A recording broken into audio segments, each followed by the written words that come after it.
Hello! How you doing? How you doing? Hello, Erland. Hello, Anthony. Hello, Talan. How you all? I hope you're all doing well. You better be doing well. I'm gonna have to punch you. I'm gonna have to give you those big old knuckle sandwiches. Those punch. Do you like the Iron Warrior there? All cheeked up and getting beaten up. Yeah. Let's let Dex, here comes to her.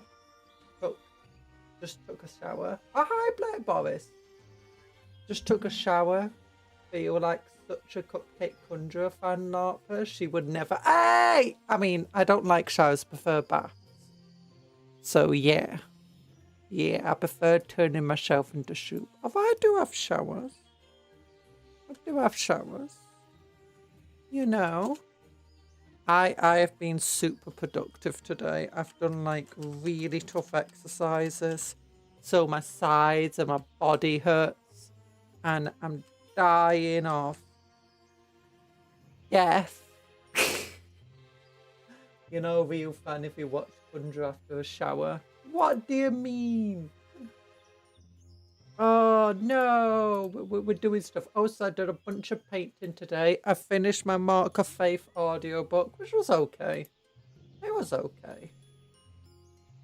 I don't think the person I didn't really like. It was read by two people. One of them I really liked because she had a kind of deep and soothing voice. And when she was doing the character voices, she didn't shout.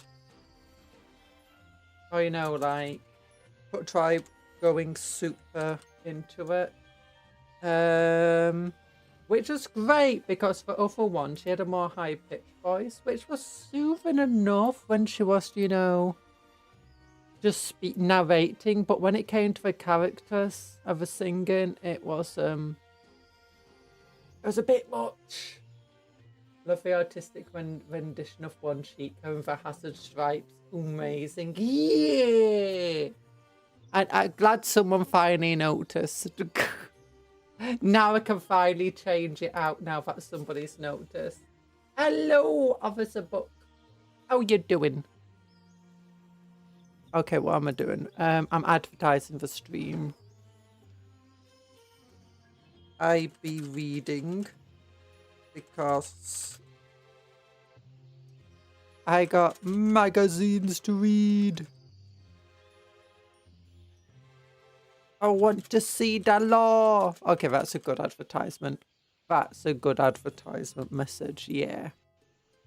Oh, no. Come learn about 40k law with me.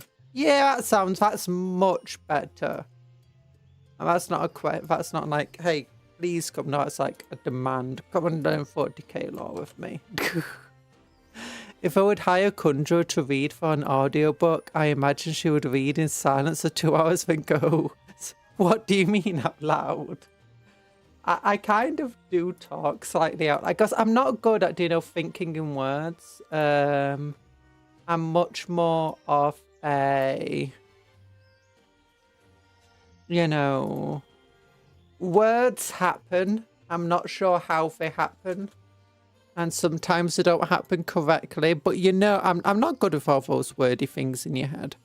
So often when I do read, I'm like reading slightly under my breath. Rather than, you know, thinking. So yeah, you just get like every so often catch off like a little bit of a word or something like.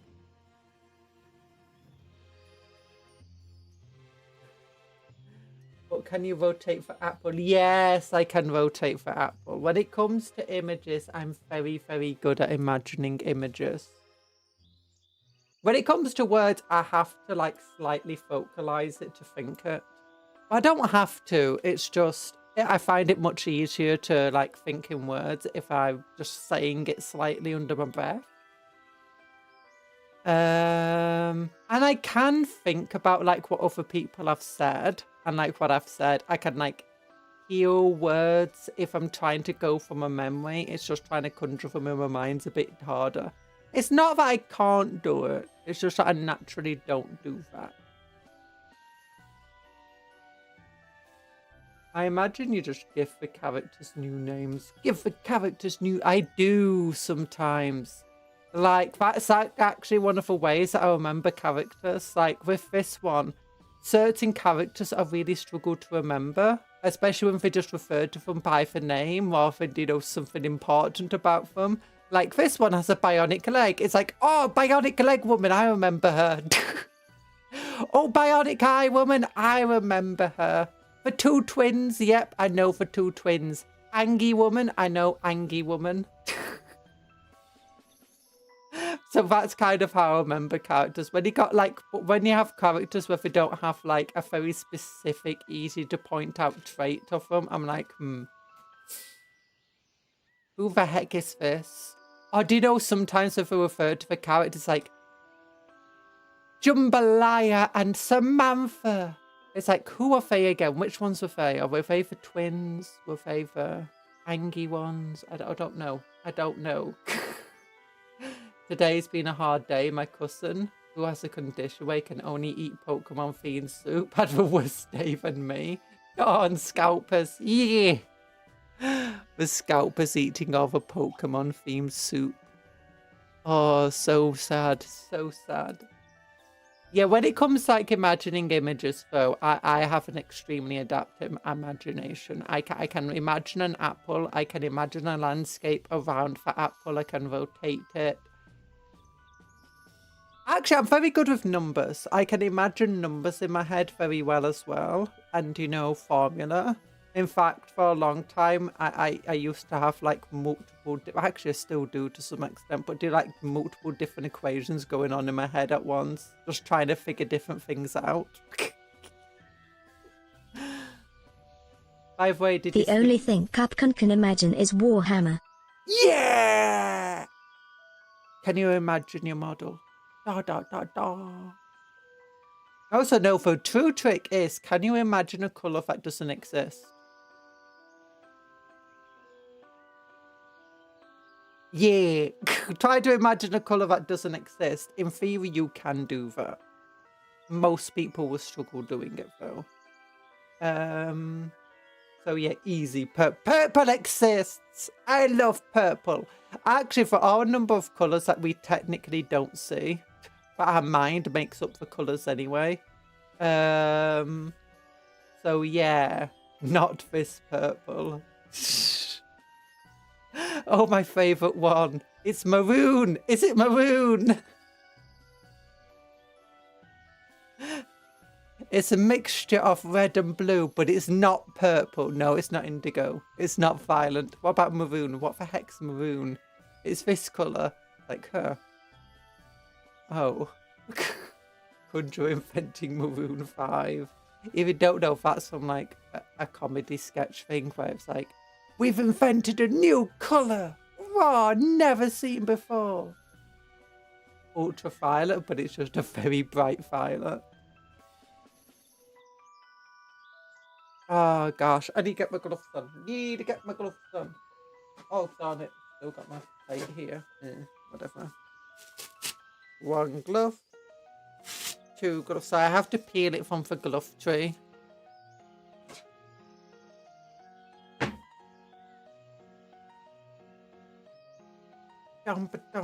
Oh yeah, what did you say about Dishonored? By the way, did you see Dishonored is making a comeback because someone on Twitter said the game had aura and everyone's playing it right now? Well, Dishonored doesn't need to make a comeback. It's the greatest game ever. Does that mean I can go back and play Dishonored? Oh yeah, let's go back and play Dishonored. The entire series, just and we'll do a ghost no stealth run, max achievements. Oh no, some of those achievements were but to get originally. Ghost, no kills, time to push more people into the river. No kills, ghost mode. But we don't use powers, we only use guns. Alan only cares about Dishonored because half his family was paid to act in it. True. And then he just... he's gonna be. Bet you that's why he's been so busy. He's having to go to every single stream to complain every single time someone hits a rat in Dishonored, or eats a rat. Dishonored is amazing. It's the greatest game of all time, maybe. I've been painting though. Well, not him. These guys. Not you. Yeah. So today I was fixing up for blue, for base, and then doing some lighter blue. I was also doing more for goldy stuff. So last night I put Reichland shade on for gold and for bronzes. And today I've been going over full bright copper to make it all shinier. And then a bit of silver as well. I've also put Stormhost silver on the teeth over here. Highlighted the metal with Stormhost silver. Been highlighting for blues. I need to do another highlight layer. And then the next thing after that I think is just... we'll get null iron for chain blades. And on these little bullet things here. Also, I did the eyes yesterday. All of the visors. Oh, okay, it's a bit blurry. Do you like my green gloves, by the way? I finally found green gloves. Not when I needed them, but look at that. I got big old shiny red eyes in there. Also, yesterday I was trying to get, black paint, panel lining sort of thing on the helmets and stuff. Which didn't go as well as I thought it did. It seemed to go super well, but then... oh no! I accidentally messed up that helmet. Well, I can fix that. Yeah, that's going to be the last thing I have to do, which is just fixing issues and errors. But anyway, yeah, then I can go over all the black areas and, fill it in where I got blue or purple or white on it. Then just do the highlights on the black areas. Do any last corrections that need to be made. And then, oh yeah, definitely on the crosses as well. And then... I think it's just add dirt and they're finished. So yeah, they're doing well. I did play a bit of Dishonored at one point, but didn't get very far. Oh my gosh, I got every single achievement. I've ever decided to add more achievements in, and now don't have it 100%ed. And I can't be bothered to get it in for more because it's annoying. I keep forgetting she's now cartoon maxing her desk. I always think she's now painting of the streets. No, I got a fresh cardboard this time round. See? Look, it's fresh. It's clean. I mean, you can't see all the tears where I just ripped it out of the box. Gosh, you mean... I could use scissors. But then I'd have to raid someone's house. I mean, I'd have to go downstairs to get scissors. Yeah. I still have stairs. They should add an achievement where you're not allowed to climb things and you have to play like a regular Joe. I don't think it would be possible to finish the game if it did that. But it's an achievement not to use any powers, especially in the first game where you had to have powers. I got that achievement without even knowing it was a thing. But yeah, these guys are doing okay-ish now. I've also been working on getting that art guy's eye, done. You can see he's got an eye. But yeah, so I've been doing good work. I paint so slowly though. It's taken me like 2 hours today just to do all of the blue and the highlights and the silver and the goldy bits there. And what was I doing yesterday? Yesterday I was working after the stream and before the stream, so about 4 hours on them all, getting the skeleton hard on them, getting the highlights here, getting the, the Wraithbone highlights, getting this panel lining done, fixing up more for white to try and solidify it, get the Stormhost silver here, finishing all the gold and bronze areas, and then Reichland flesh shading them. I also put it over some of the leathers. So yeah, it took me like 4 hours to do all of that. I've had like another 2 hours today just working on them. I mean, I do get a bit distracted. Like today, I've been having an issue where every time I plug my headphones, they're not a headset, they don't have a microphone, into my phone, so I want to like listen to my audiobook. Instead, it's just like, it keeps trying to pop up for digital assistant stuff, and I've turned it off in every single way, but it keeps trying to tell me to turn it back on. It's like, no, I don't want it on. And then because it's not on, it just puts the volume up to max. And then drops it down to 0 and then puts it back up to max again. And I have to keep turning it down. It's like, you really, really want me to get AI. I don't want AI. I don't want a digital assistant. I hate it. I think I'm just going to have to get rid of smartphones at this rate. And by get rid of them, I mean I don't want any smartphones to exist in the entire world. We're going back to flip phones. I'm sorry, but you know, you'd thank me after Google HQ has an Apple HQ and that one factory in Taiwan and that other factory in China. Yeah, once they all go kablooey and they're all gone, reduced to atoms, and then we won't have any, no, we won't have any, what's it called then? Not transistors. What do they call them? Conductor things. And then we won't have any electronics.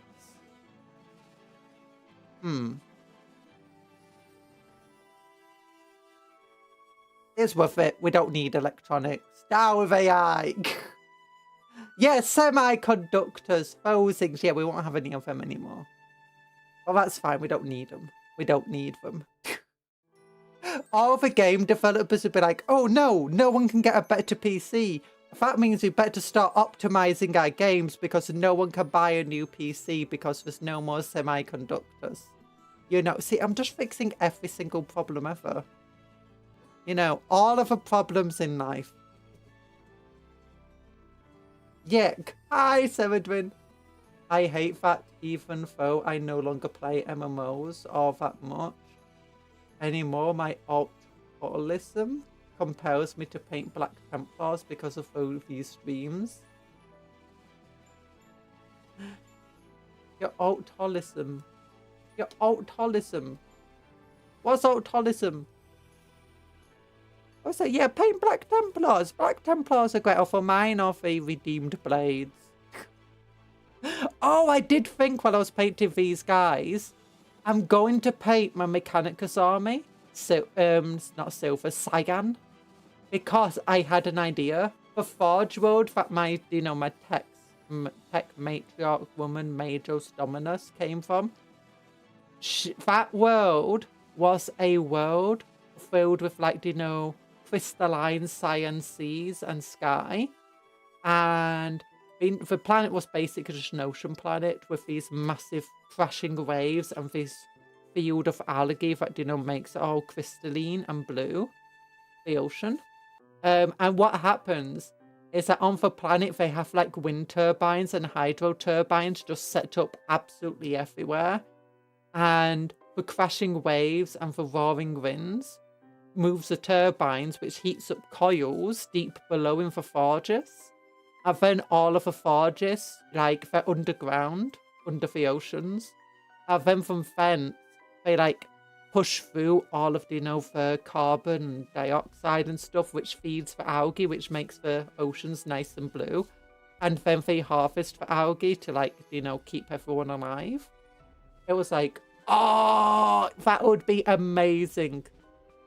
And as a result, she, like, she chooses to keep the blue colour, like, to remind her of her homeworld. Like, it's the one few Less yap, more reading about Khorne. No, Khorne! More yap. Join the crusade, brother. Join it. When you start to game over and over again to play every option, like, class in the game. Oh! That sounds cool. Yeah, you should join the Crusaders. They got lots of options. Like, look at this cool neophyte. It's actually a scout that's been given some Templar arm, or one Templar arm, and a cool head, and put in a Crusader squad. Hat! Hat! I got a hat! What No. But yeah, I thought that would be fun. You create alternate characters, or just alts for short. Yeah. I think I've done that before. Although then they reduce, like, a lot of MMOs prevent you from having too many characters. Even if you're paying for it, it's like, oh, sucks. Back in the day, MMOs didn't have the option to change class after character selection. Yeah. I'm hearing all this tidal power stuff and I'm thinking of is Titan Destiny 2. Massive waves because of proximity to the Saturn generated powerful spawning rig of metropolises. So in games like Wizard 101, you would have to make many alts to try all schools. Yeah! Oh, he's hooking my little finger. Oh. Oh, don't get off. Get off. Get off. Get off. Pointing towards you. Join the Templar. Join the Templar to see he's pointing at you. Join the Templar. That's what it is. Best school was mythology, by the way. No context. I loved mythology at school. It's great. Librarian. Look at the old librarian model. It's so tiny. He's so tiny. Like a tiny baba. Tiny baba. But yeah. Yeah, I thought it'd be funny, like, you know, a Forge world that's actually in tune with the ecosystem. Not because they're trying to be in tune with the ecosystem, it's just that's what happened. And I thought it's like there's multiple islands where they have like people living in relatively primitive farming communities. And the tech beasts will go into these communities and like take away the elderly and sick to servitorize them in exchange for, you know, very simple tools or medicines. But there's also one major city on the planet, and the only way to enter it is via tunnels from any of the main forges. And it's at like the North Pole, where it's all frozen around it. But the reason it's all frozen isn't because it was originally an ice cap. It's because the things that keep the inside of it heated is basically it's just a freezer on the outside, freezing the ocean around it. And keeping the center hot. And it's like, oh, but that city is more like a generic imperial city. All of the trash gets recycled back into it or fed into the ocean where it just feeds this algae more. And that's where most of the servitors and Skitarian stuff come from. Didn't the new codex make Templars very psychic at first? Oh no, this isn't a Black Templar psyker. This is no, Black Templars have always been very psycho at first. It depends what crusade you're in, what marshal you've got, and who you are. Some Black Templar aren't psycho at first at all, and even have tried to recruit psychers, only for it to never succeed. But most Templar... But no, this is going to be an Ultramarine. I'm building a firstborn Ultramarine army, 1,000 points of it, and this guy's from that. He's actually what the new Librarian from the Armageddon box is based on. But yeah, this is for my firstborn Ultramarine army. But yeah, it's not just the new codex. Black Temple have always been like that back since when they came out, like 3rd edition or something. But generally, you've got like 2 scales of Black Templar. You've got the radical and the not temperate. The opposite. I forgot what the word is. But do have a kind of karma. Like, the radical side basically says no mutants of any kind. The only mutants that they accept is basically other Space Marines, and even then it's basically limited to other Black Templar. They absolutely hate all mutants. They hate all psychers, whether you're sanctioned or not. They don't care if you're a sanctioned mutant. They don't care if you're technically not a mutant. You were just born in space as a result. Your body's a bit weird, but you're not technically a mutant. They don't care. They're just fueled by reckless hate, and it's a very reckless hate.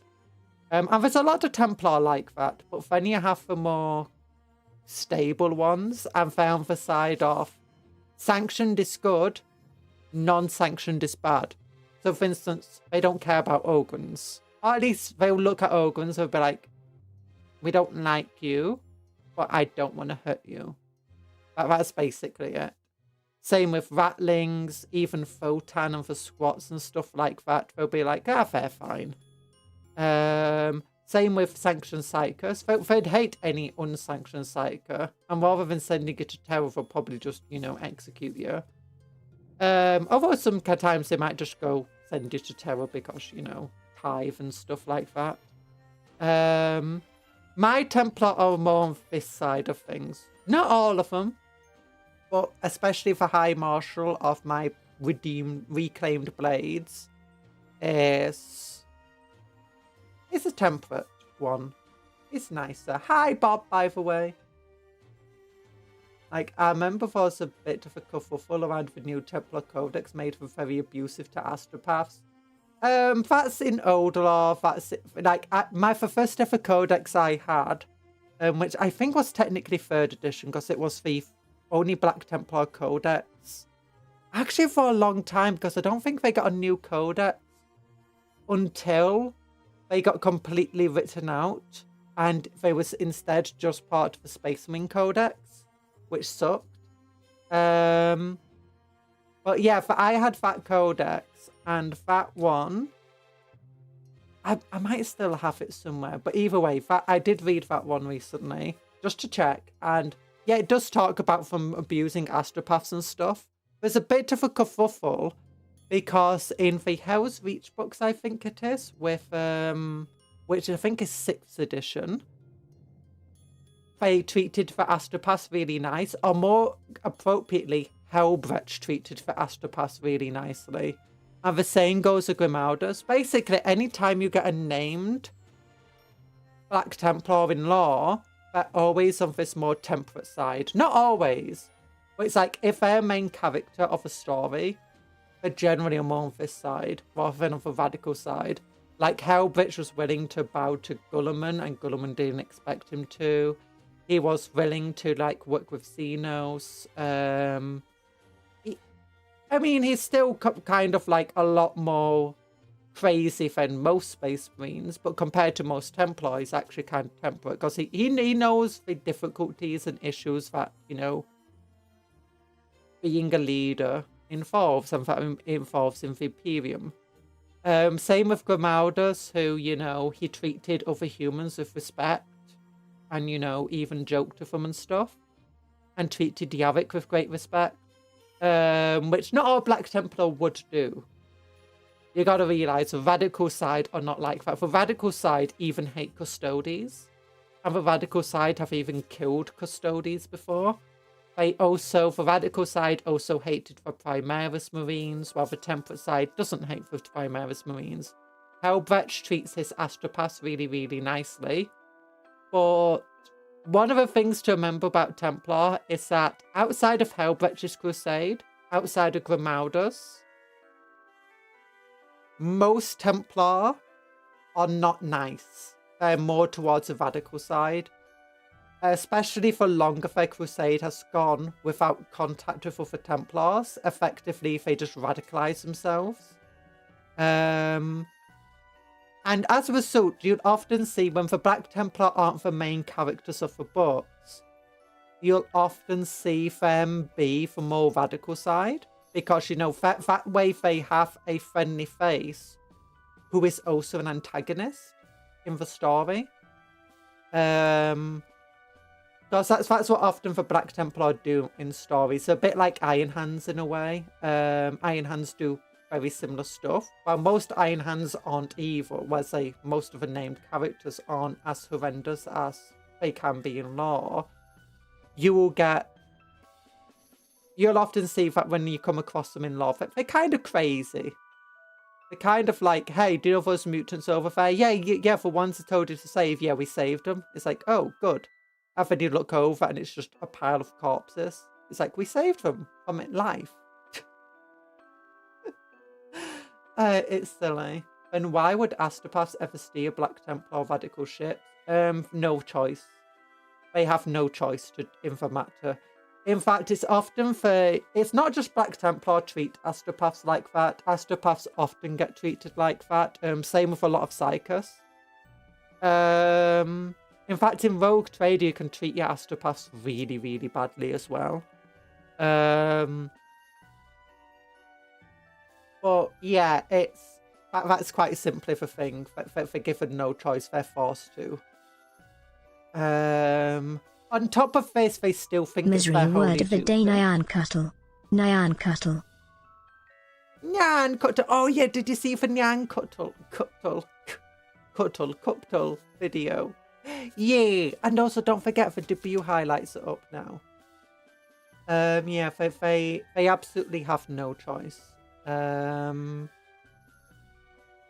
And often astropaths, you also have to remember, most astropaths come from houses where they're told that they're mutants. That the only reason anyone accepts them is because, you know, they do an important job for the Imperium. And never mind what I came happens. to learn about Khorne's history, not Black Templars' history. No, well, I'll just finish explaining the astropaths and then we'll go on to it. Also, I think it's going to be the last two. But they're also told that never mind what happens, never mind even if it kills them, they have to steer for Empress ships because that is their holy duty. And as a result, sometimes astropaths are treated like holy icons. Sometimes they are treated like normal people or nobility. And sometimes they're treated like prisoners. But ultimately, never mind how they're treated, everyone knows that astropaths are just a resource to be used up.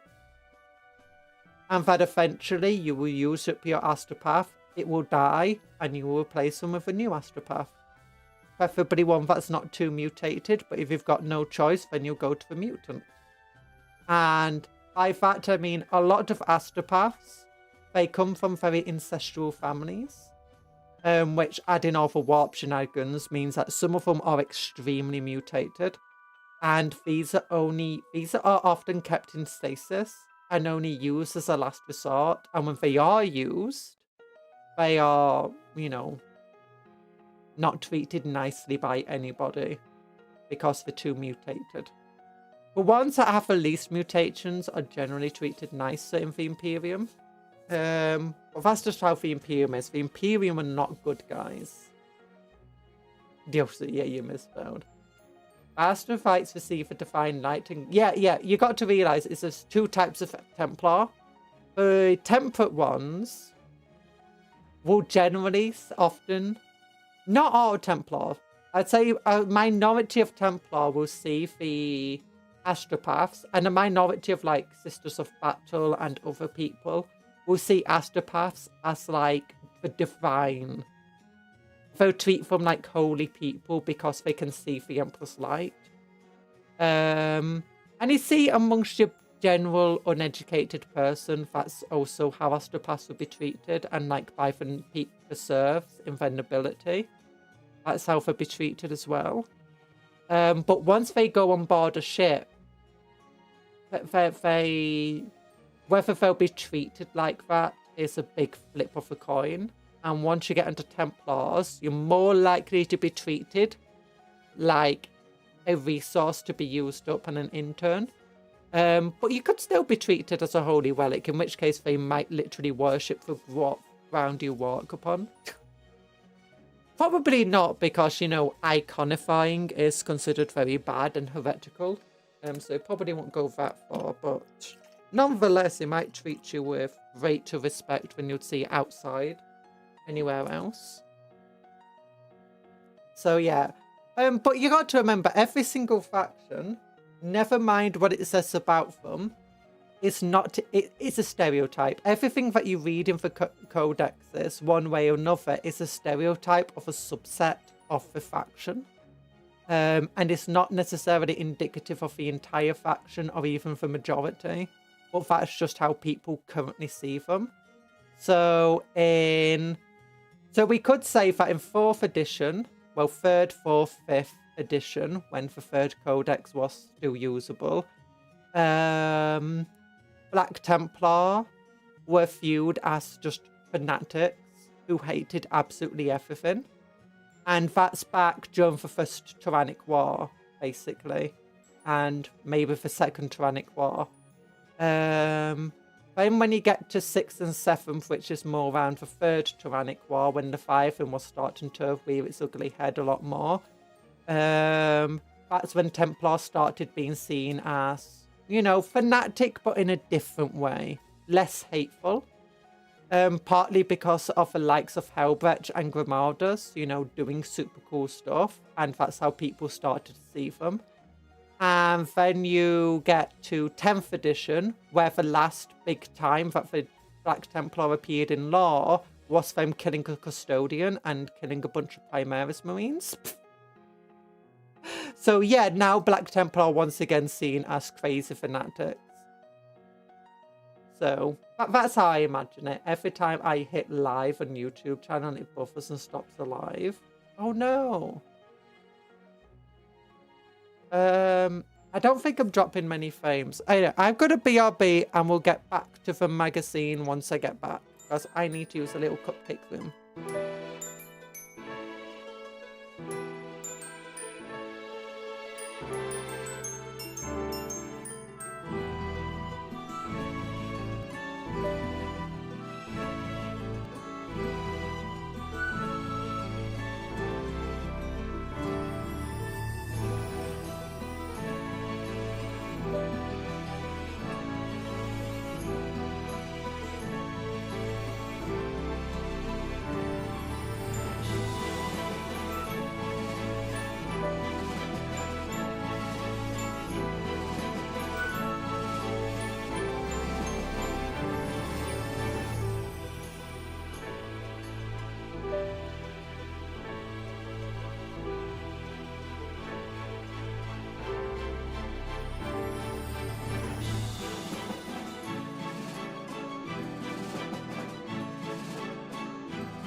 I'm back. Hi. Hello, everybody. I am here. I'm sorry. I had like a bit of chicken in my teeth, so I had to get a toothpick to get it out because it was painful. Oh, there we go. There we go. We got combat patrols. Pada, pada, and pada. Okay, first combat patrol. Number 79. Yeah. It's got sentinel bits in it. It's got sentinel bits. Oh, look at this. Super cool sentinel. Big heavy flamer. Big old las cannon. Big old plasma cannon. Big old auto cannon. Big old useless multi-laser. Big old chainsaw. Big old one-shot rocket launcher. Some heads. It would be nice if we had Catachan heads in here. I'll put that to one side. It's only half of the kit and no base. But where are we going? Where are we going? I'm going to move those guys out of the way. Oh, look at those. I found out. Here we are, folks. The moment we've all been waiting for. Must be time to end the stream. No! Look. Look. People complain when I don't yap enough. They complain when I'm yapping too much. I can't win. I can't win this thing. There we go. How to build an armored sentinel. Dun, dun, dun, dun, dun, dun. Yeah, you build it by gluing it together. Yeah, how to paint. With white scar paint on your Eldari models. Yeah, you do the highlight. You do the highlights. Do the highlights. Yeah. And your yellow and white scar on your other models. And Harbingers of... Oh, it is Khorne stuff. I thought we would have to wait a couple, but no. Khorne stuff. Let's turn off this light so it's not too bright. There you go. My bad. I tend to be a yapping. Don't worry about it. I need more yap enablers. It's not about winning. It's about how much... Ow! Mental and physical trauma I can take. Yeah, it's the same with my painting. I do painting streams where people are like, oh my gosh, you're painting too much. You're so slow. You're a terrible person. I hate you. I know that people aren't like that. But I'm like, okay, I'll do painting streams. Oh, you do too much painting streams. It's like, okay, I've stopped doing this many. It's like, oh, why are you not painting? You got too many models on eBay. I'm like, ah! Ah! So mean. Ayers burned on the horizon. For backlighting, for jagged silhouettes of ruined buildings and enveloping city in a... I do find it funny when you do have a big first letter here. I just feel like it should be the first letter of every single sentence. It's most of the Marines just the same. It is, but Khorne guys, it's literally just space beans. So here we go. Is this the one I want? No, I want my knife. Where's my knife? I don't feel right without a knife in my hand. There we go. Got my knife. Fires burned the horizon, backlighting the jagged silhouettes of ruined buildings and enveloping the city in a pile of thick black smoke. Sergeant Perez monitored his squad forward with the ruins of what had been the Iteria transitway, taking cover behind the blackened husks of omnibuses and servo carriages. O'Neill and Adams took up point, sweeping their last rifles left and right as they checked that the street was clear of threats. The hive cities of Gethsemane had made urban conflict second nature to them. The acid stink, another acrid stink of burning plastic and rubber stung Perez's nostrils and made his eyes water. But worse was the abattoir stench of blood that congealed in the gutters. The vehicle's occupants had been dragged out and slaughtered, their severed heads piled in heaps while bodies lay strewn about the street. Her sightless eyes stared at Perez. Knife in the hand, the most British she has ever been. Yeah. Professional streamer? No, Stop, professional stop. stabber. Yeah, stop. Stop. Nice blade. Her sightless eyes stared at Perez, as though slightly judging him for not saving them, for not doing more to hold back the insanity that had engulfed the city. He shook the thought from his mind and focused on his duty. Those who still lived were counting on him. Distant screams were carried on the wind, drawing Perez's attention to the scale of the carnage. He had served with the 95th Gethsemane Rifles for almost a decade now, but he had never witnessed such senseless slaughter.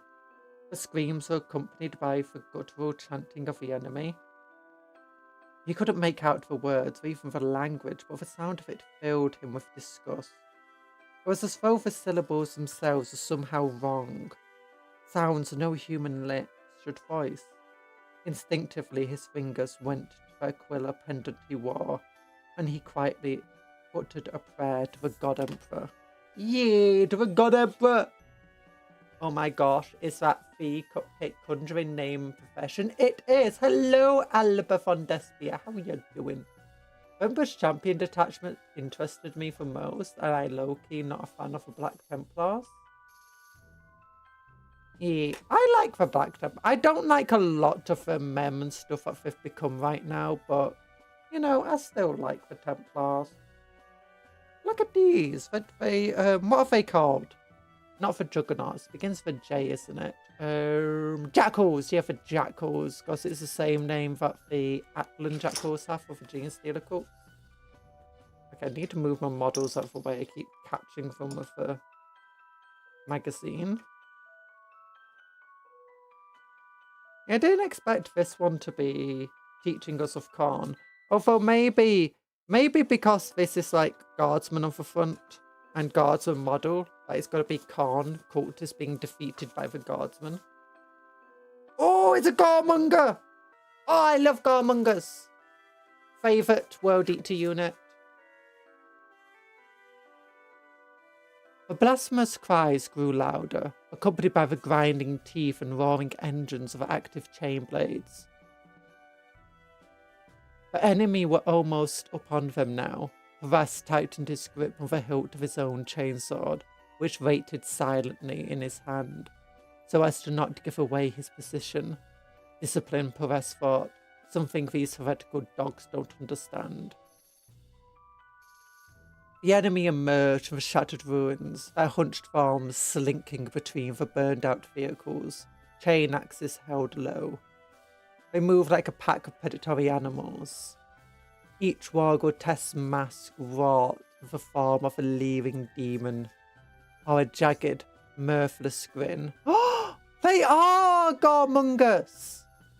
These are Gormongers! I didn't expect that! But what I meant is every painting stream seems to be Marines. It's just like every new model release. Response is the same, so that tracks. No, but that's because it just takes me so long to paint just one squad of Marines. Because that's all I've been doing. I've been painting one squad of Marines. I want to paint some Necrons. And I want to paint my, we know. I'm sorry. Also, enjoy your lurking and working, Alba on Despia. I'm sorry. I'm so slow.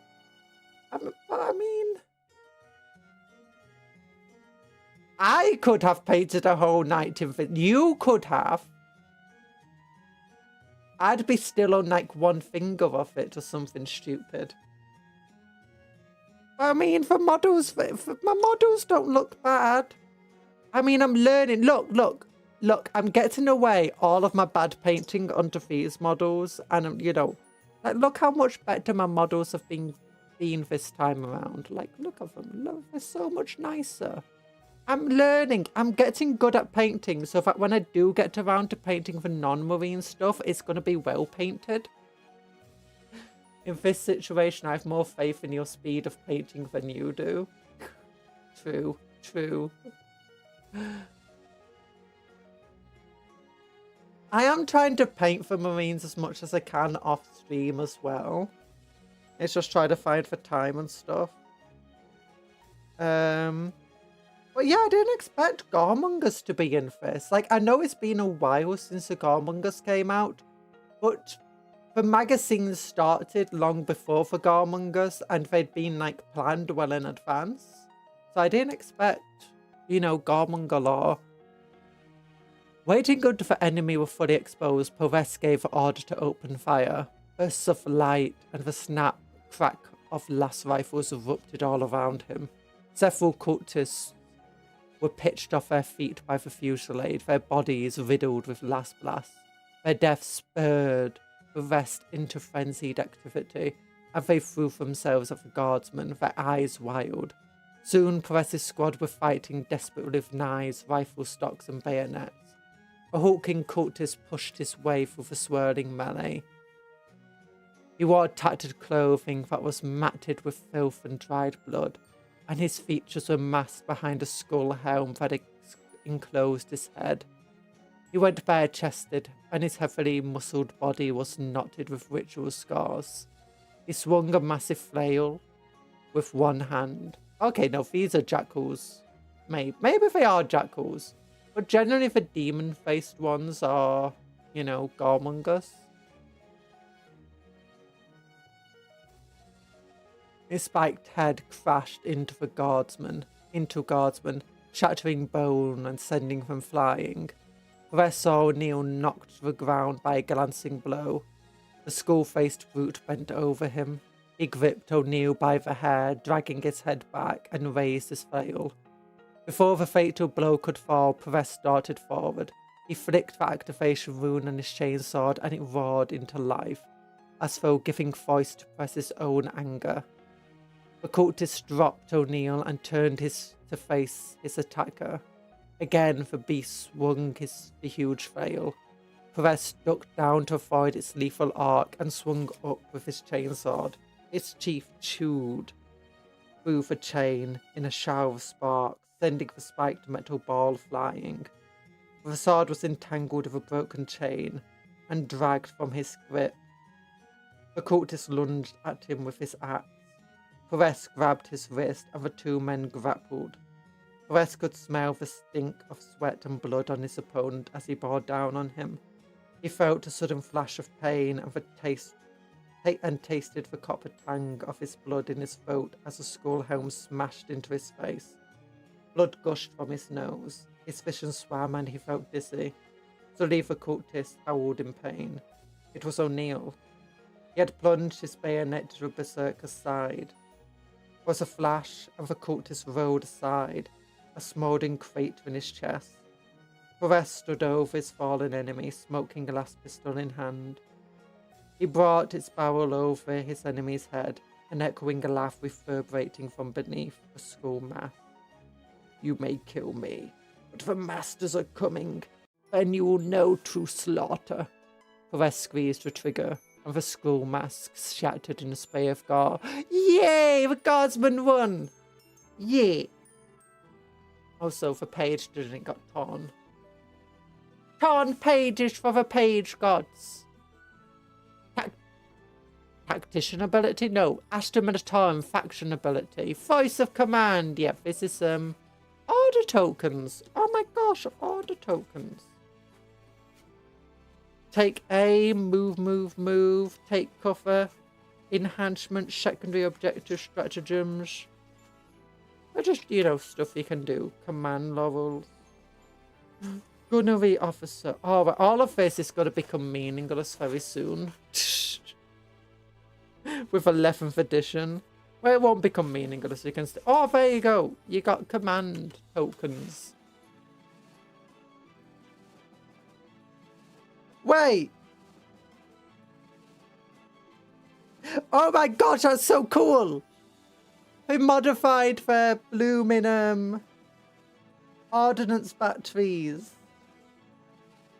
With a little artillery thing. Oh, it's cool. That's probably just photoshopped, but I like to imagine that they made it. But they made little smoke patterns and attached little, you know, stuff to it. But that one's definitely, yeah. How did that get there? Just someone threw it. Oh gosh. Artillery strike. Oh, command points. Until the end of a turn, half a move characteristic of the enemy's models, half advance throws for enemy units. And they cannot declare a charge. And each time an enemy model makes a ranged attack, subtract 1 from the hit roll. What?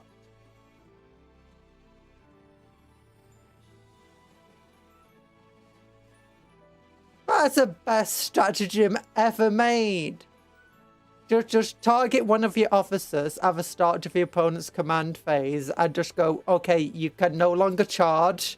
You're -1 to hit with all of your models. And also, half your movement and half your advance rolls. That's insane. Can we have that in 40k, please? Restrictions, you can only use it once per battle. That does not exist in the base game, does it? I don't think I've ever seen that. I've seen send in the next wave. When one of your squads gets destroyed, you can bring them in. Bring it down, obviously, is also fine. I think there's an artillery strike where you can target one model. But, like, just your entire opponent's army. Could you imagine being in an apocalypse game and going, okay, yeah, your entire army can't do anything for, you know, for multiple turns now.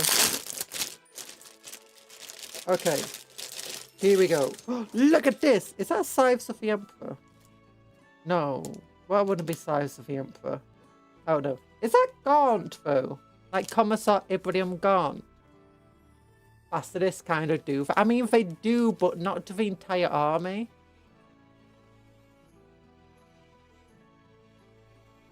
Ooh, cultist. Okay, rest of the sentinel. Here we go. Here's the main sentinel body. Yeah. There's its big old base. Big old base. Every commissar looks alike. Not every commissar. The one in the Ties episode didn't look too alike. And Rain doesn't look too alike. And what's the name? Raves also. And Yavet. See, they don't all look alike. They blur together. Oh, how to paint your sentinel. Obviously, you start with ultramarines. Lava ultramarines even have to come in here, don't they? Can't have anything without the ultramarines. And Calgar Blue! Calgar in Sentinel!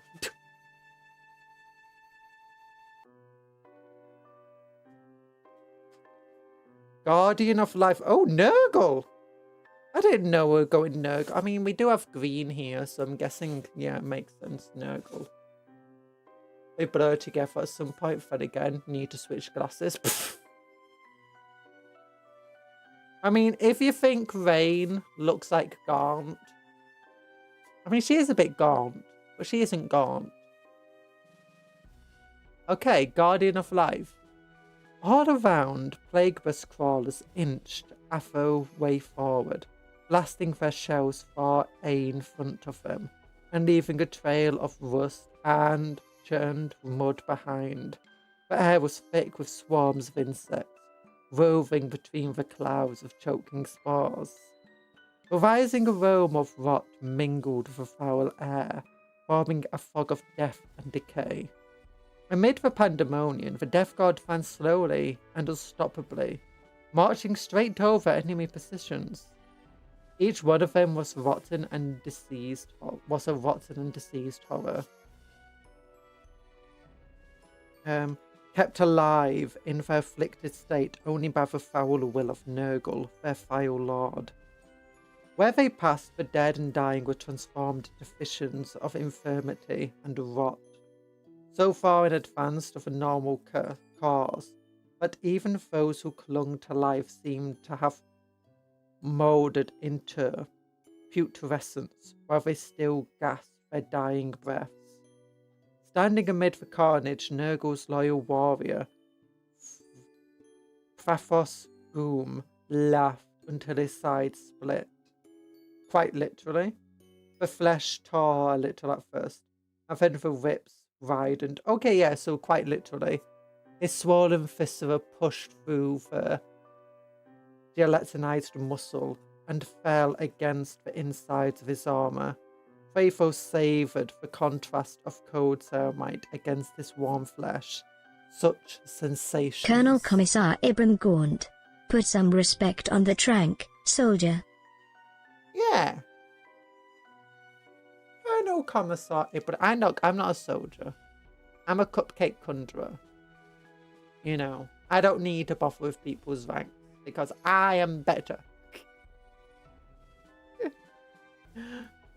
A spasm of good feeling ran from his new wound to his head, and his blood warmed at the fresh contagion splashed into his veins and spread around his body. Revitalized and cheered, he festered in the blessings that were manifesting in his flesh, and basked in the glow of his condition.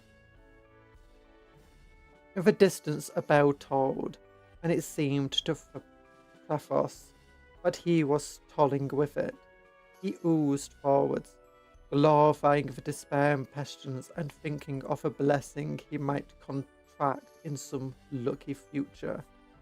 But something was dragging his attention back to the present, the sounds of war and battle.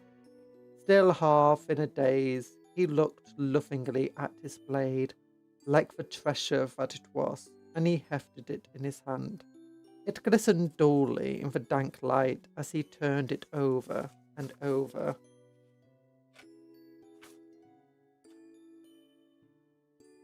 Ooh, Death Shroud Terminators. Love those guys. Though he knew it well, he swung it backwards and forward, testing its weight. He noticed men running towards him. They were shouting, firing. Swish went the blade and the men fell. A shot struck him and ricocheted from his armor to his head, snapping through his jaw.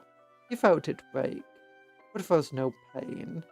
It was as though he had felt someone else's jaw break, and he looked upon his attacker, and they ran the last few bounds towards him, firing wildly. Swish went the blade, and the cry his attacker was dashed to the ground. Nearby a bell tolled, and Pfaffos felt his flesh quiver in unison. When he remembered his fallen enemy and looked down. Ignore the epaulette-like shoulders on the Cupcon. No military connotations here. No. Although I could imagine Cupcon entering her Tanya arc. Look, I've been through my Tanya arc. It was fine. Look. The thing is I'm just a higher rank than everyone else. I'm like the rogue trader. I'm a rogue trader. Don't worry about it. There was perhaps a moment of strangeness, the slightest curiosity as he looked into the dark, blank eyes of his foe. There was the body cast down before him, but other than the deterioration spreading from the fresh wound from his pestilent blade, the body was unblemished, unmarked, unspoiled. Pfaffos stared at the perfect corpse, feeling his own jaw with his hand as he sloshed inside his armor, trying to understand the deep sadness that suddenly sped through him. A tear flowed unbidden from down his cheek, flooding the crust of dried pus and filling the pockmarks with fluid. Yeah, I do like this about Nurgle and stuff. Actually, one of the cool things about most of the Chaos Space memes that you read about, there's a sense of sorrow to them that I really love. Like the Thousand Sons sorcerers who just want to hear their brothers speak again. The Nurgle Death Guard people who, you know, for just a few moments break from the insanity. Those of Khorne Berserkers who sometimes, you know, have moments of clarity that they then just angers them. I do kind of like that sort of thing. You don't see it with the Iron Warriors. You kind of see it with the Night Lords sometimes. Iron Warriors, though, are just like the full of arrogance. I kind of actually love how the Iron Warriors are written, in what at least I've read of them so far, in which they're always written as just so incredibly arrogant. And at first you think, oh my gosh, the Iron Warriors are unstoppable because, you know, often when you're reading these books, they're telling you stuff quickly about, you know, these people, these characters. Except then, like, the events happening around them kind of always, like, or punctuation, whatever they're saying about, like, the arrogance and the thoughts of the Iron Warriors with, you know, something else happening. Like, the Eldar weapons are weak, only for them to suddenly, like, a bunch of Iron Warriors to die to a single Eldar weapon. Their speed will not save them, only for them to, you know, successfully evade being attacked. It's these types of things that you see, and I think that's funny. Commissar Schomheiser, they'll be walking the same. When they become poxwalkers soon enough. No! The Iron Warriors didn't change much. I mean, that's a fun thing. But it's kind of... I do like that, and it's like you get a sense of arrogance, not only of the Iron Warriors, but it's like every single one of them is an arrogant person to, like... They don't think the Iron Warriors are the best. They think the Iron Warriors are better than everyone else. But they think themselves better than the other Iron Warriors. They are literally the epitome of couldn't be me. Which, I mean, a lot of people in Warhammer are, but it feels like the Iron Warriors are the ultimate ones, even more than, like, the Eldar and stuff.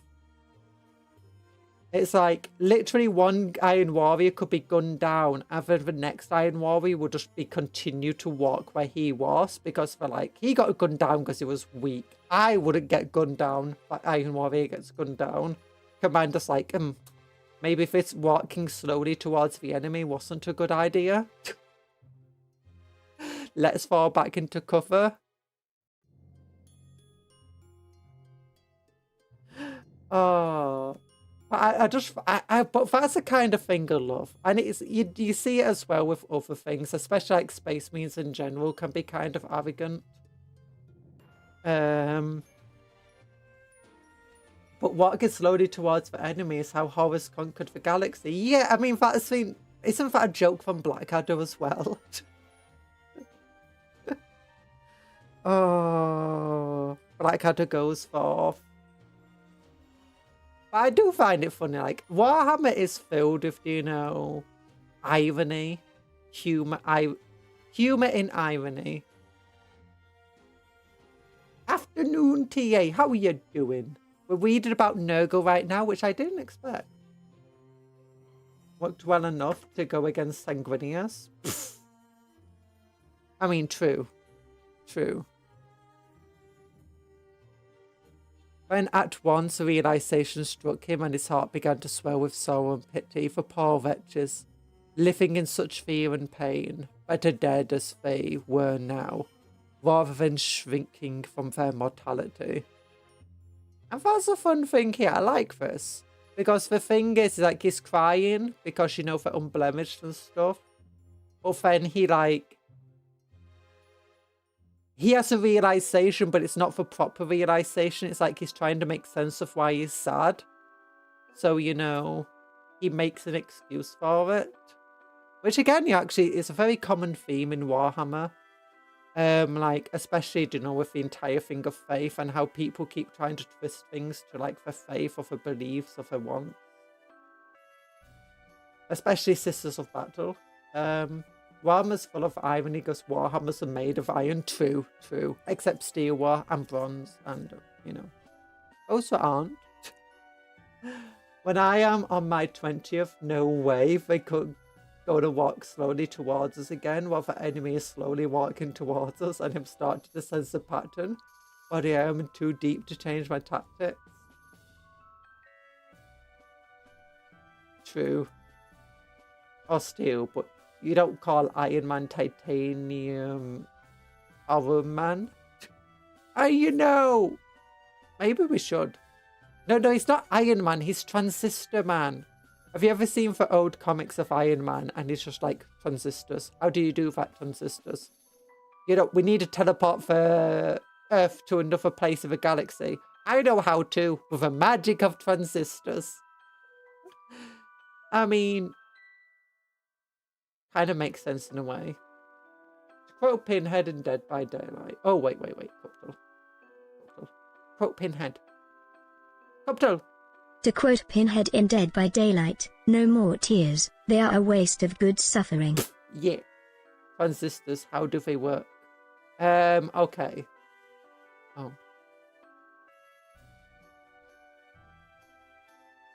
I'll just read the story then. Don't explain it. Oh, better dead as they were now. Rather than shrinking from their mortality. How lucky he was to be freed from fear and from pain. Weeping with joy, Pathos moved on, determined to bring the blessings of his master to all those before him, or else release them from their torment to welcome arms of death. Inside his head a bell tolled and Pathos resonated with it, sending peals of numbing sound out through the air. His flesh jangled, and deep in his tissue he felt the worms stop for a moment before returning to their feast. His was a body of life and of activity, giving freely to all who had need of it. What joy! All around him the vile sterility of our enemies' lands were being turned into havens of life and vitality. Where once they were barren wastes, now they were oases of burgeoning growth. Flies and maggots abound, and bacteria multiplied by the second amid the foetide sludge. Pathos looked on in wonder, then selflessly steeled himself to his task. There was not a moment to waste, for so much of the galaxy was bare and devoid of life. There were too few like him, dedicated to the sanctity of life and propagation of growth. Too many were concerned only with their own survival and the subjugation of the land. Pathos felt a swathe of anticipation building in him as he looked out and saw the barren ground before him, with its forests of steel antennae and hedges of razor wire. Soon the hellscape would be restored to vitality, and then these poor souls trapped within it, cowering in pain and fear, could cast off their cares and share the great blessing of life as Pathos did. Deep inside his head a bell tolled, and Pathos went joyfully onwards. Yeah! Angron! Where's Angron? Talan was trying to tempt her unskippable cutscene. Yeah. Can't say to no to those cat eyes. Okay, explain transistors. Oh wait, I missed that bit. Okay, so transistors. What they are tiny little mechanisms that are effectively like responsible for didn't only your binary currents in your computer. Little bits of electricity go into them, and you know, semiconductors are filled with hundreds and hundreds of like micro transistors. Caught her LARPing. Caught her LARPing. No. Look at that, Angron. But yes, these guys, I do find it funny. Like, maybe the tear is actually just what he thought it was, you know, tears of joy. But there's like, there's a big focus on the unblemished bodies. When he's crying, his heart began to swell with sorrow and pity, and then suddenly he's joyful. It's just a mind of an insane man. And that just feels like a blink of sanity for just a moment that the insanity then tries to explain away with two different explanations. Both tears of joy and tears of sorrow at the poor wretches.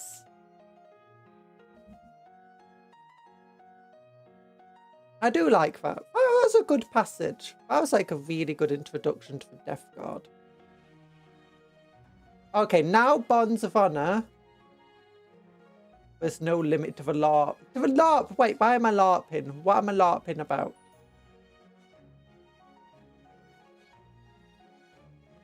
I don't know I actually don't know that much about transistors. I just know that they're important in computing and that Iron Man loves transistors.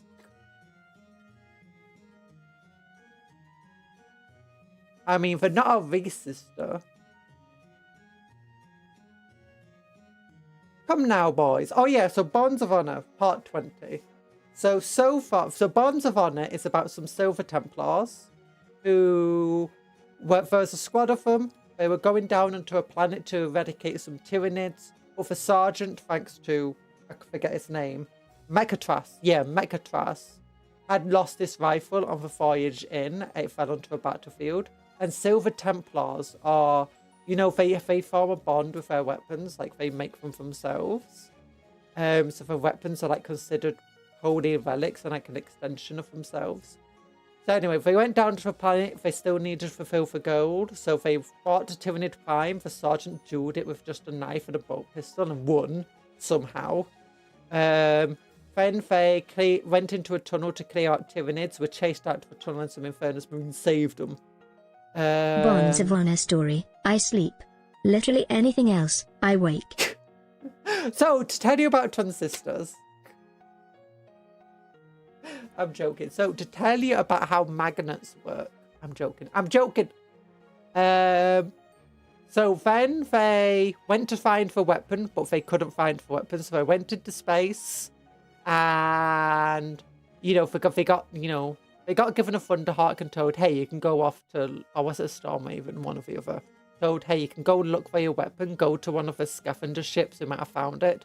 Went to one of those ships, realised that ship didn't have it, but then they were boarded by Elder Corsairs. They dealt with the Corsairs, found out that they're in the middle of nowhere. Well, for the middle of a battle between some Chaos Space Marines and Corsairs, a space battle, which we didn't get to see much of. Instead, a Thunderhawk came to attack them, a Chaos Thunderhawk. They dueled it for a little bit, and then both were damaged. They both crash landed on the same planet. They realised it was an Archy planet. They survived, but the Thunderhawk didn't. The Chaos Space Marines didn't, or at least any that did survive got killed by the Arcs. But then they realised they were Death Copters, so they needed to get rid of the Death Copters if we're going to get off this world. We found the camp of the Death Copters, only to then be ambushed by commandos. How do magnets work? Insane clown posse. Yeah. Wonder what his Thunderous LARP output super high. And what am I even LARPing about here? but then the camp was made aware of them. Then they were attacked by the camp. They were being overwhelmed by Arcs. Some of them were getting injured. Then they were saved by Photon with plasma guns, some Jaegers. The Photon then said, okay, we'll take you off world, but you have to help us kill this Arc War boss. And so they helped them by being the distraction. They killed loads of Arcs that were running towards them. And eventually, they were about to be overwhelmed with even more of them getting injured and stuff and damaged armor. But then the Arc stopped coming because the Photon had fully just cleared out the entire Arc camp. And the War Boss. Oh wait, did they kill the War Boss? I think the Space Marines might have killed the War Boss. Then they got off world, got put onto a planet where they were just like dropped off into the middle of it, and it seemed to be a planet in the middle of a war. Some guardsmen went out to meet them and be like, are you bad guys or are you good guys? And when they were about to talk, the guardsman's head got exploded by a sniper. The guardsman then thought it was the Space Marines who killed the sergeant. This side quest is such padding. Brother could have made a new bolter in this time. Yeah, maybe that's what's happening. I mean, it is actually. It's been multiple days in story that they've been telling this story. So, he got shot. Oh yeah, so then the guardsman opened fire upon them, but thankfully they only had blast guns, so it didn't really do much damage to them. Because, you know, sometimes Space Marine armor is super, super good. Sometimes it's not. It's actually really funny because I was listening to a story today and there's a Space Marine power armor being cut open by swords that had previously been described as not power swords and just normal swords. And, you know, darts that were described as just normal darts. To be fair, they were inquisitorial weapons, so, you know, you can expect them to be super powerful, I guess. Or maybe they are power weapons, they just don't look like power weapons because, you know, they're super advanced. But anyway, while they're in cover, the firing was still going on, and I think it was Genestealer cultists, maybe? Or it was some sort of... Well, it was... There's something going on anyway. There was another force there. Oh, wait, the force came out. Last one was the force... Whatever this other force finally, like, reared the ugly head and came to attack the guardsmen. And the Space Marines came to aid them. And they're fighting, like, these, you know, other people. Actually, were they Khorne dudes, jackals? But anyway, this entire story is being actually told to some neophytes of the Silver Templars. By this guy who is kind of crazy. I don't like him too much, the storyteller. And he is... But the neophytes were told to basically climb up to the equivalent of the Himalayas to get to a fortress monastery. If they have a fortress monastery, they're fed stale bread and stale water. Forced to sleep in a basement that was open to the elements. And, you know, being given a tour of the place. They're not treated very nicely of these children. Because yeah, that's what neophytes are. They also, like, before most of the mutations. So these are just people that passed the initial test. But they're not yet being given all the surgeries. So come now, boys. Don't shiver in the cold. You'll have to learn to hide your sufferings from those around you, lest you be considered weak. See what I mean? Make no mistake. When you're transformed into Space Marines, you'll be able to endure such privation and such extremes that will kill you as you are now. But that does not mean you shall never again feel cold, hunger or pain. All it means is that you'll be able to withstand it so much more, because you reach the point where you can take no more. Space Marines suffer just as much as you do now. Only they suffer under such terrible conditions as you could probably not imagine. Yeah, but they say this, but Space Marines, you know, they can hold their breath pretty much indefinitely. They can go without food pretty much indefinitely.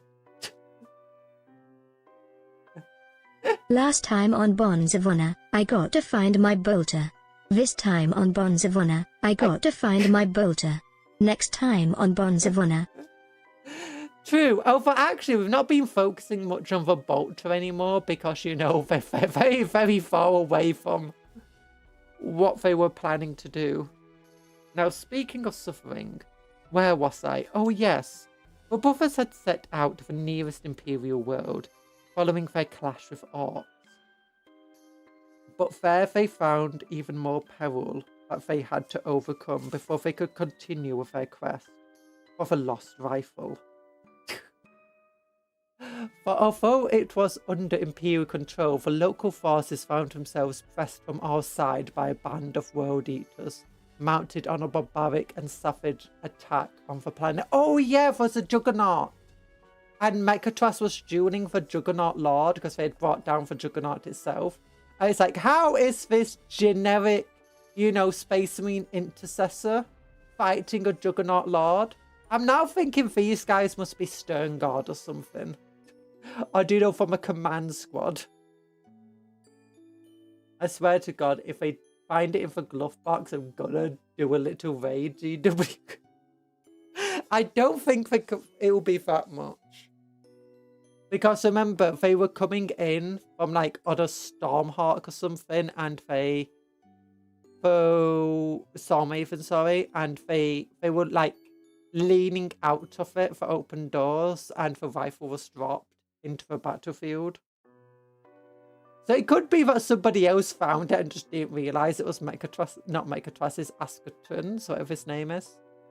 Caught in the crossfire, the brothers attacked the World Eaters with great force. Brother Heraclean and Brother Darian stayed back, using their excellent marksmanship to suppress the enemy. Meanwhile, Mechatras and Askerton raced ahead and encountered the Great Lord. Oh yeah, and Askerton wouldn't help Mechatras with him. Wishing to prove himself, Mechatras duelled with him and fought his foe vanquished. But as he lay dying, the fallen Lord arrived with great effort and made one last attack. The blade struck Mechatras' legs, and with such force that he was knocked from his feet, landing on the floor next to his foe with a full weight of a fully armored space marine. The ground cracked underneath him with the force of fall, but inside he was cushioned and barely felt a thing. But he had no time to be thankful, for another blow came aimed straight for his head. Mechatras threw his hand up to catch it, and it struck his forearm hard and true, and though his arm absorbed much of the energy, he felt it reverberate through his whole arm, shattering the bone and leaving a deep scar in the ceramite plate. His armor held together by the machine muscles within his suit, Mechatras steeled himself with the pain and dealt a final, fatal blow to his enemy with a closed fist. Above him, Sergeant Askerton roared, firing round after round into the foe. It's a curious thing how honour works, for neither of them could have lived without depending on the other. Yet even while his sergeant protected him from many foes, Mechatras would have gone wild from shame had Askerton intervened in this one fight against the huge World Eater's Lord. Even while each of them relied utterly on their brother for their very survival. This is propaganda. This is like ridiculous even for Space Marine levels. I mean, you can tell for an Ultramarine successor chapter. Because, I mean, it's not impossible that an intercessor could defeat a Khorne Lord in melee.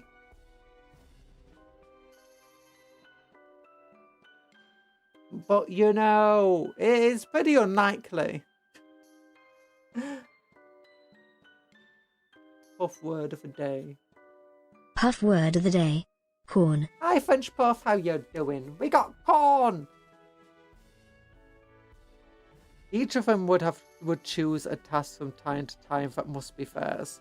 But having proved his mirth, Mechatras and his sergeant were once again wholly reliant on each other. They stood back to back and held their ground.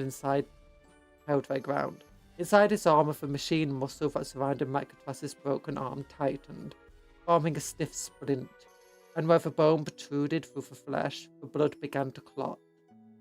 Though he thought, in great pain, it might have escaped the enemy's notice that he was grievously injured. Are we sure this is Smurf successors? Are we sure this is a Smurf successor? This level of artistic hyperfocus and stubborn determination is very Dawn. I mean, it's true for, like, they even have the entire thing of bonding and making their own weapons, which is like a Salamander successor chapter to do. But you have this, you know, hyper-focused, stubborn determination honor that, you know, Dawn is usually about. Actually, the entire thing of, you know, honor in a fight, while it's something that Templars often do, that's more of a Space Wolf thing. And then they, you know, they've got the plot armor of the Ultramarines. So combine it all together, maybe they are. Oh wait, do you know where Carl, Belisarius Carl, it's believed that some of the gene seed he made might not just be, you know, pure from a certain Primarch. Maybe the Silver Templars literally just have a plot armor and all of the tisms of every single chapter just combined into one ridiculous gene seed box. Oh.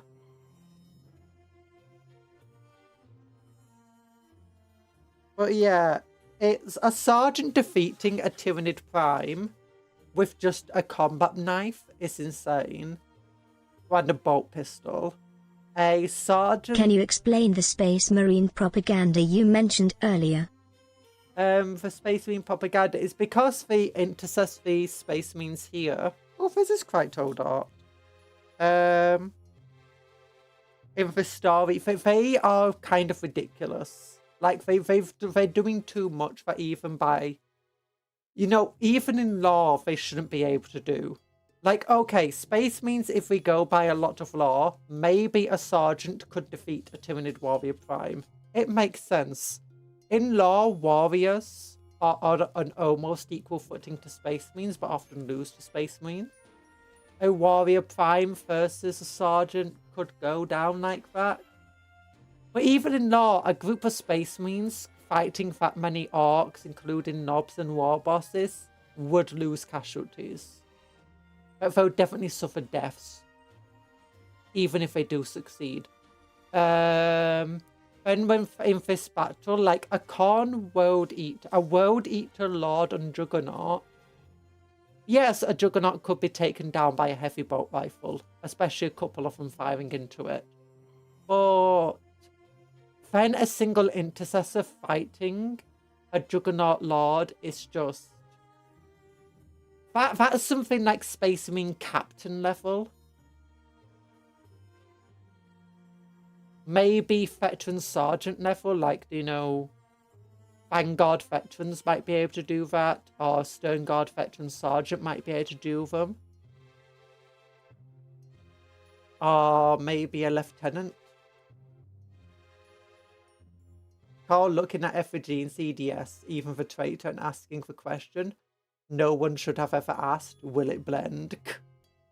Yeah, so it's just the amount that they've gone through, and the fact that this is definitely a story being told by somebody. Like, this is, remember, this story is being told by a person telling it to some neophytes, and we're reading that story.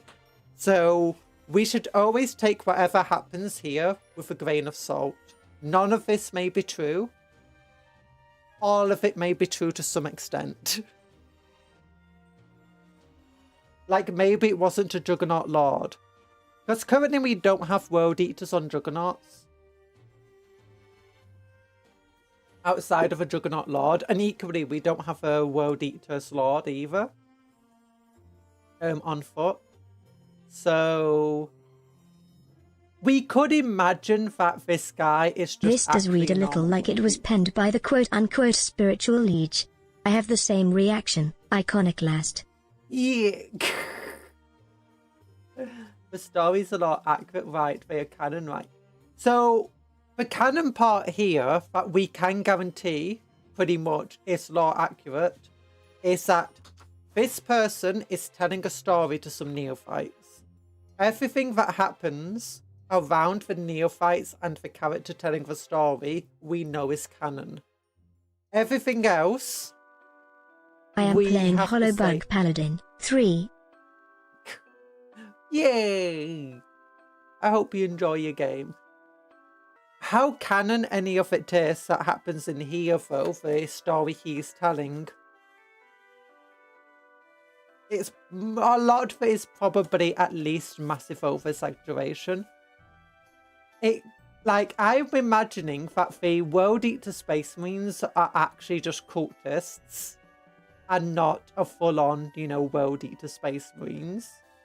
And the Juggernaut Lord is just a normal World Eater on Juggernaut. And the Intercessor just fought a standard Khorne Berserker on Juggernaut rather than a Lord. That's how I'm imagining this anyway. Everything is canon. I know I was there too. You are for rat in the corner. If you look carefully in this image, there's actually just a little rat somewhere. Just looking at the camera. That's the Latin. I thought the Lord was a Tyranid. What? No. We're currently reading this one. It's just a Juggernaut Lord, which is a World Eater, got killed. Everything is canon if you're lying for precisely. Canon on the other hand. Yeah. Anything can be a Baneblade cannon could obliterate a lot of things. You don't even need to line them up, you just need to get them into a dinner plate. But Megatron was able to wield his weapon with both hands. and the bolt after bolt was sent thundering with deadly accuracy into the onrushing foes. They too had guns, but seemed to prefer hand-to-hand combat, for many of them held smaller pistols in one hand and great chainswords or axes with the other. Then one form of savage maniac gave way to another, and where they had been charged by fiends in red and golden armour, they found themselves facing great gibbering aberrations, mounds of twisted flesh covered in gaping maws, tentacles and claws. I've heard tell that these were once men, soldiers of the enemy who consorted for too long with dark powers. Whatever the truth, they were the stuff of nightmares, lurching forward in anger, making the most pitiable noises. I cannot imagine why someone would do that to themselves. And whether driven mad through the pain by hate and bitterness, they fought even harder than the blood-crazed heretics who had come before them. They lunged and bit and scratched, and the brothers did their duty and put all to rest, wondering if their foes were grateful to be released to death, or if they truly did revel in their abominable state. Spawns of chaos. Eventually, the attack slowed and the waves stopped coming as the last... Oops, sorry, I thought the light was on then. As the last of the World Eaters fell. Herculean, and Darian left their positions and made their way back to Ascaton and Mechatras, and the brothers were reunited once more. All around them was evidence of a battle hard fought. Hundreds, perhaps thousands of warriors for Astra Militarum had fallen that day. Hundreds, perhaps thousands of them! It only sounded like for a couple of squads earlier. But they and their brothers had repelled the attack and made the enemy pay for each life they took. And you may remember what I told you at the start. They were supposed to be searching for the sergeant's lost rifle. Well, so far they had set off with the sole purpose of recovering it. They had made little progress. Instead, they found themselves attacked in space, then pursued and caught in all kinds of trouble, none of which got them the slightest bit close to their goal. I hope you now see that the bond marshal that I spoke of is a strong and holy commitment, or they would not have braved injury and death in so many places for a mere trinket, or out of slight preference for a weapon, but brave it they had, and now they found themselves in a well-resourced Imperial world. Things were all about to change. Oh, this might be the last Bonds of Honor. Maybe. An Astra Militarum unit refused to surrender even as they're overrun by enemies. I mean, I don't see the enemies that are meant to be overrunning them. Like, seem pretty normal to me. Our guy's on fire!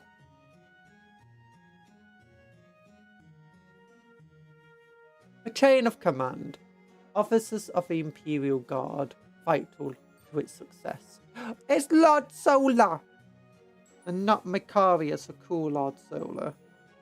The fighting force of Astra Militarum are colossal in size, and the war zones in which they battle are vast, often encompassing whole continents, planets, or star systems. Hundreds of thousands of soldiers, tanks, and auxiliary units must be coordinated, and this requires a rigid command structure and strict discipline. For planning, coordination and execution of the campaigns fought by the Astra Militarum falls to its regimental commanders and their staff. It is they who plan out the grand strategies by which such campaigns will be fought, identifying operational goals and next time on Bonds of Honor, in the thrilling conclusion, I couldn't find my bolter. True. It is they who organise the logistics of deploying troops. Hey, the thing is...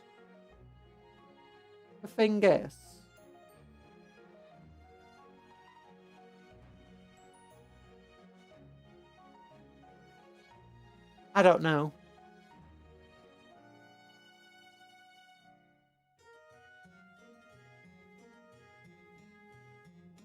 There's still a bunch of magazines left, because we still got the last of Khorne to deal with. But we've had our story bit with Khorne now.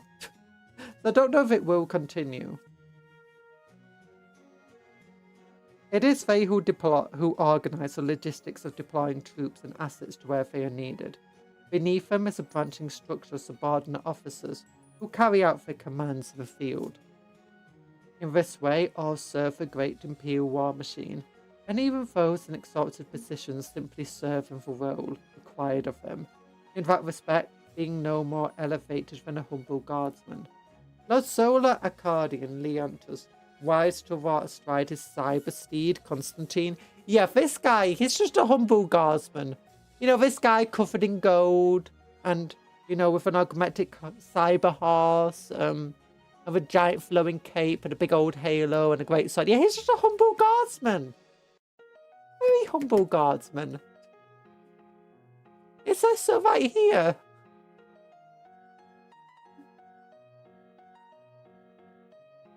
Yeah, bet you this guy with his banner is just looking up at Lord Solar thinking, that's a humble guardsman right there if I've ever seen one. Is that a conscript or is that a commander? I can't tell.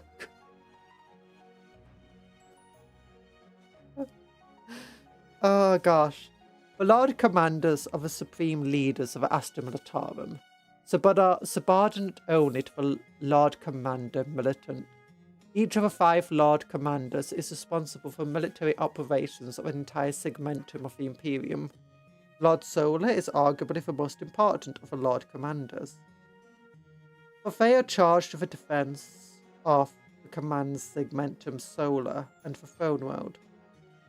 There have been many illustrious generals to bear the title of Lord Solar, including the sainted Macarius, whose armies conquered nearly 1,000 worlds in just 7 years. The current Lord Solar is Arcadian Leontus, a brilliant strategist whose keen intellect and enigmatic leadership has been vital to planning of an indomitous crusade. Oh, there's Gaunt. No, that's not Gaunt. That's Kane. That's Kane and his Valhallans. There's a smelly man. Commissar Kane leads the 597th Valhallan Regiment into battle. Despite his high rank, Lord Marshal Khorne leads in front. Now he's more of a humble guardsman, if I'm honest. Good morning, Kundra. How you been? I've been okay. How you been, Bats? Welcome to the stream. We got this thing today. Lord Marshals. The title Lord Marshal is bestowed upon high-ranking Krieg officers. They have command over multiple regiments within a war zone, which are often organised into line corps. These sprawling formations may consist of tens of thousands of infantry and other assets. One of the most famed Lord Marshals of the 41st millennium is Farnandria, who is utterly uncompromising with the pursuit of victory. I've been good. I've had an idea for expanding the cosmology and gods of my fantasy world. Oh, nice! Hope it goes well for you. Oh, Night Lords! Oh, there's a cool commissar. Okay, the internal fat light is... No, never mind. The fat light wasn't making it reflect there. Every regiment will have numerous commissars assigned to it. Their chief task is to preserve the fighting spirit of their troops and punish cowardice. They embody loyalty, courage, and resolve, and are all zealots of the Imperial Creed, who inspire foes around them through acts of heroism and devotion to the Emperor, for they know that the loyalty of their troops must be earned in battle. Arguably, commissars should be more than just shooting people in the head, but a lot of commissars, you know, they like shooting people in the head. Even though that's not what they should be doing all of the time. Acadian Lieutenant commands his troops as they battle Night Lords. Yeah. Oh, there's a penitence engine in the back. That's a penitence engine. Sisters of Battle are here as well. Allies! What the heck? Either that or that's what the Night Lords are using in place for... Oh, that would be a cool Hellbrute for Night Lords. Like, just remove all the Imperial insignia on it and put, like, Night Lord stuff. That would be an amazing Hellbrute conversion.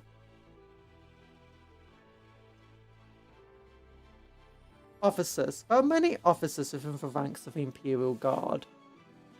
For the sergeants who command individual squads, the lieutenants and captains and colonels who lead platoons and companies, each is vital in ensuring that orders are passed down and for all those strategic goals Oh of the snap, campaign are it's achieved. Commissar Kane, hero of the Imperium.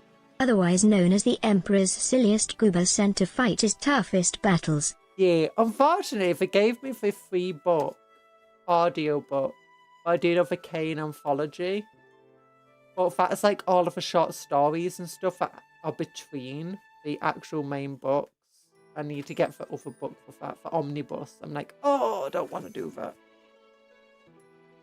Armored Sentinels stride across the battlefield, taking their fearless pilots right to the heart of the action. Where they can bring the might of their arsenal to bear and strike down the foes, through fire and death we shall never stop until the Imperium prevails. This right there. Yeah. Let's look at the data sheet. Toughness 8, 7 wounds. That's the same toughness as a Dread Knight. Same armor save too. No infundable save. Less wounds. Plasma cannon. Oh wait, so this one wants it to be built with a plasma cannon for combat patrol. Each time a model in this unit makes an attack that targets a monster or vehicle unit, you can reroll the wound. Oh wait, isn't that the Scout Sentinels normally? Let me check. I think that's a Scout Sentinels normally.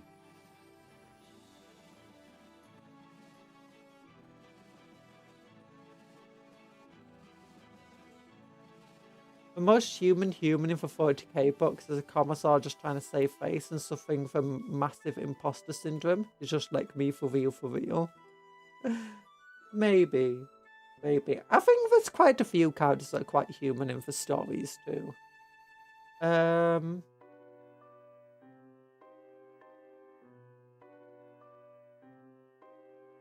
Let me check this.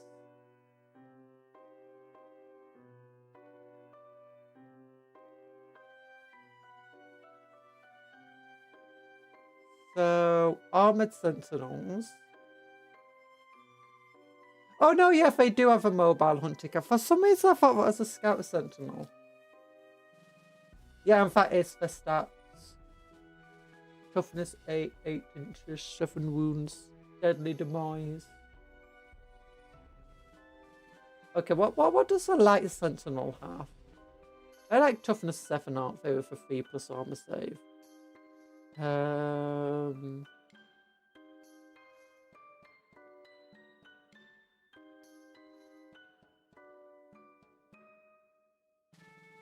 Scout Sentinel, that's it. Daring Recon. Aside with shooting phase, select one enemy unit within 18 inches and visible to this.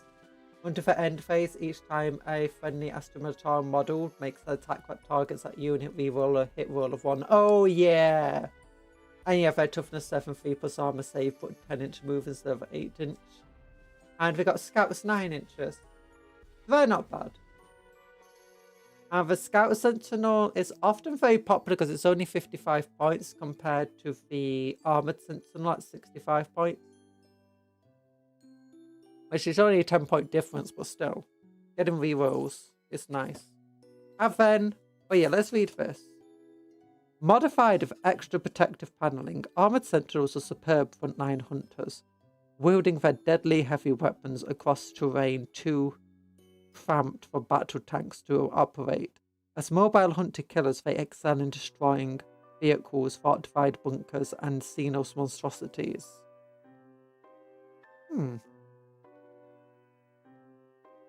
Yeah, that would be best with a last cannon of a missile launcher.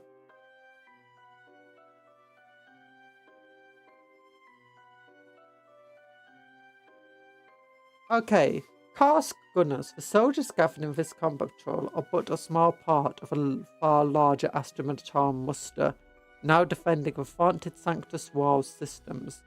Gathered to battle the forces of chaos, they also faced alien pirates and even heretic insurgents, emerging victorious time and time again thanks to a blend of tight regimental discipline and raw overwhelming firepower. As far as the commander is concerned, they'll continue to do so as long as they draw breath. Yeah. We can have Gilded shock troops, field ordnance. 2 squads of shock troops, field ordnance, armored sentinels, Caden command squad. Scenario! Nah, nothing fun to say. Just a scenario versus orcs. Oh yeah, Deathcopters count as vehicles, so you will get your rerolls to wound there. With your plasma. Look at the plasma!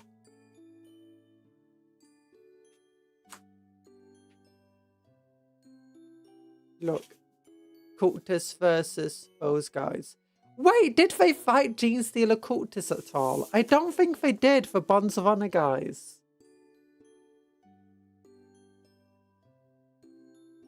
We have a Hellcat. The Hippogriff would like to know your location. Yeah, the Hippogriff is... I wonder if it's going to get updated for the heavy last cannon is actually a heavy last cannon rather than a normal last cannon. And the melter cannon is actually a melter cannon rather than a multi-melter. Khorne and Juggernaut. We've already built one of these on stream. And here's half of the slew. And honestly, it looks like enough to be able to actually build the full thing. Because remember, we had a full spare body. What did we do with the spare body? Oh yeah, it's been torn up by a defiler. Okay, how to build your Lord and Juggernaut. We don't need instructions. I've built one before. The Sabbath World could... Oh, it is Gaunt this time round. But that's the Lord and Juggernaut. Fought between the years 755 and 792, so about 500 years ago now, the Sabbath Crusade was one of the largest military undertakings of the 41st millennium. It was waged to reclaim a vast swath of territory that had fallen to chaos. Situated along a windward portion of the Segmentum Pacificus, the region now known as the Sabbath Worlds, sector was first annexed for imperial colonization in the 35th millennium. Composed of over 100 human-inhabited star systems, the region was initially claimed for the Imperium by Saint Sabbath, for whom the system is named. However, in the centuries that followed, the region was plagued by civil war and eternal strife, and many in the region openly worshipped the Chaos Gods. At the beginning of the 41st millennium, the region seceded from the Imperium. On the 755th year of the 41st millennium, War Master Slado began his crusade of reconquest, and although he would not live to see it, the worlds were eventually brought back under Imperium rule. Many battles distinguished a decades-long campaign, and many legends were made. I guess the first time we get to see Blood Pact, yeah! And look, the ton of first and only. Be it 1 man or 1 million, the enemy of the Imperium must be treated the same and denied with all diligence. World Eaters! Dance Ghosts! So technically, aren't all these guys like long dead by the time we get to the modern day?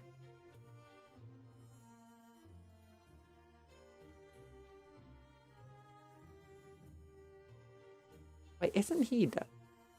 I'm trying to remember these. I know Gaunt. I haven't read all of the books, but I've read a good number of them. And you got Bragg, who... Yeah, this definitely must be... When you use the squad, you're definitely dead by now. Because, yeah, I'm not sure all of these actually survive the stories, or at least not the ones I've read. Yeah, I don't even remember half of them. Oh, wait. What? I remember the sniper guy. Yeah, this is him, Mad Larkin. I remember Bragg. I remember Mad Larkin. You think of a hunter guy. Heck, Bragg is dead by the end of the Sabbath Crusade, I'm sure. Yeah, I'm pretty sure he got killed. I don't think he's the only one here that, you know, that got killed. But yeah, I mean, that might be a big spoiler. They're centuries old books by now. Come on, hasn't anyone read them?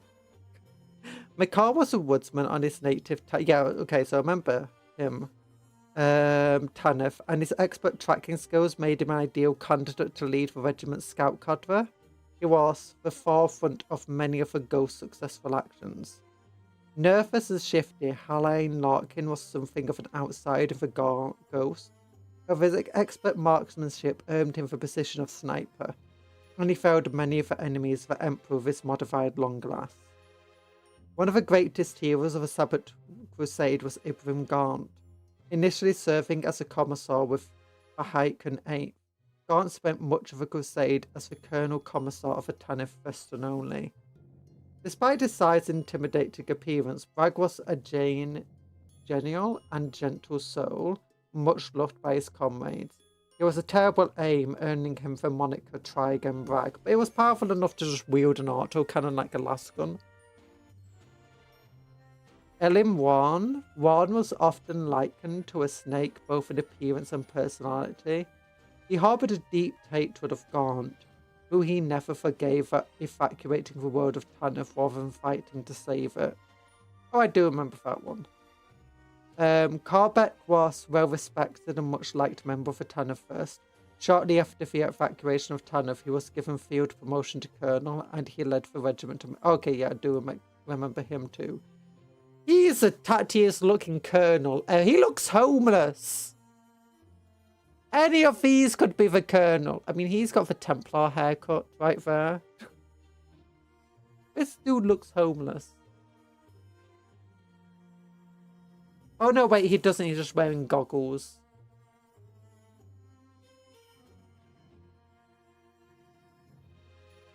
I swear that guy lives down the street. The 13 Dragoons, Haikon 8th, Royal Fallopan, Blue Bloods, and the Urdeshi Stormtroopers were all Astra Militarum regiments that served with great distinction throughout the conflict. They were aided in their efforts. They were cool, the Dragoons, I remember them. They were aided in their efforts by the Space Marines from the Iron Snake, Silver Guard, and White Scars chapters. The campaign was the entire Tanith First look homeless cause they, well you know, are. Yeah, I mean, he looks the most homeless, though.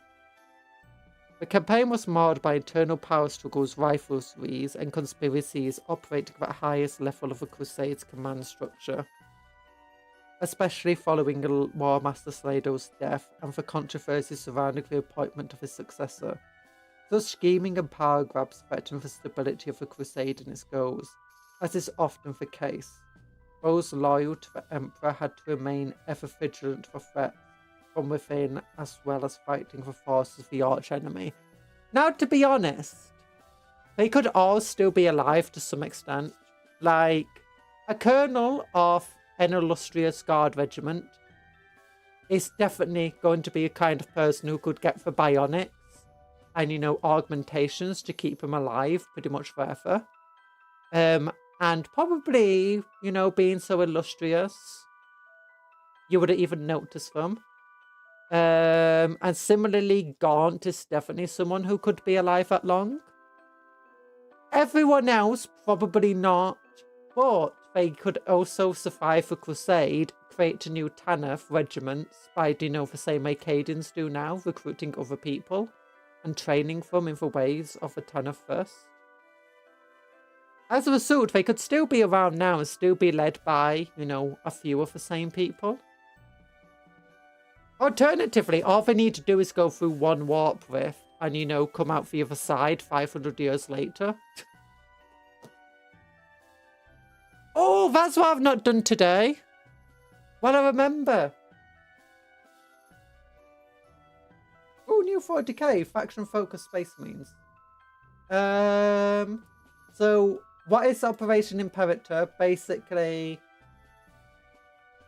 Commissar Yarick asked for aid, obviously. Marnius Kelgar was the first one to respond. Recognised that you know, his forces from the Indomitus Crusade weren't going to be enough, he called on lots of Space Marine chapters to group together. Salamanders came, and then the Templars and the Space Wolves, who acted kind of independently. And then Brother Captain Sendini of the Blood Angels came along with as many people as we could spare, and then many other chapters brought some forces. And then they also created campaign badges depending on where you serve. Yeah. I think, and this is really speculation on my part, the Tanith got mixed with other regiments they worked with and made new combined doctrine infantry. I think they did. I think at one point they basically reduced to just like, they started with a few thousand and just over campaigns got reduced further and further down until there's only a few left. Which is a common theme for stories of the time. Well, yeah, speaking of the Tanith, the Cadian Recon Squad has rules now. And also, points cost 80 points. And you basically get a squad that's got Infiltrator Stealth. They've got the ability, if you give them an order, they just keep that order for the entire game until you give them a new order to replace it. Or they become battle shocked. They can have a Foxcaster, so, you know, generate command points. And also, they have a Fox Relay Beacon, just place it anywhere on the battlefield. Any officer can give an order to a unit that's within 6 inches of a beacon, as if they were within 6 inches of that unit. But if the enemy gets within 1 inch of a beacon, remove the beacon. Oh yeah, you can't place it in enemy territory at the start.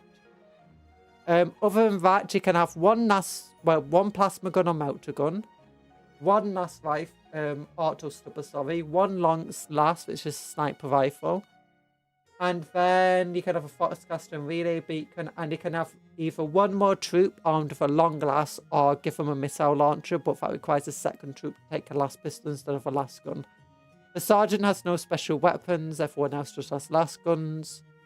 And their last guns are normal. The auto stubber is pretty good. 24-inch range, 3 shots at strength 4, and it gets rapid fire 3. It's insane. And it's still ballistic skill 4 without needing heavy. The long last is ballistic skill 4, and obviously it's heavy and precision. Last pistols are normal, last guns are normal. Melter gun is normal, missile launcher is normal, plasma gun is normal. The missile launcher is heavy keyword and only hits on 5s normally. Keywords, they've got grenades. They've got smoke. Smoke's a bit pointless for... Oh no, we'll give them the benefit of cover. Khorne. Hi, Greg Johnson. We've done a lot of the reading of Khorne, but it's still more. We need to read about the World Eaters. So yeah, for 80 points, this is really good. They really good at spreading out orders and stuff. They got a lot of damage output to them for, you know, 80 points. That's a lot of AP. Like, give them a plasma gun, a long last, and a missile launcher. They're pumping out, and for auto stub, a lot of shots going out. They can do a lot of damage. They'll suck in melee. And they've only got 5+ armor save. But yeah, they seem pretty good.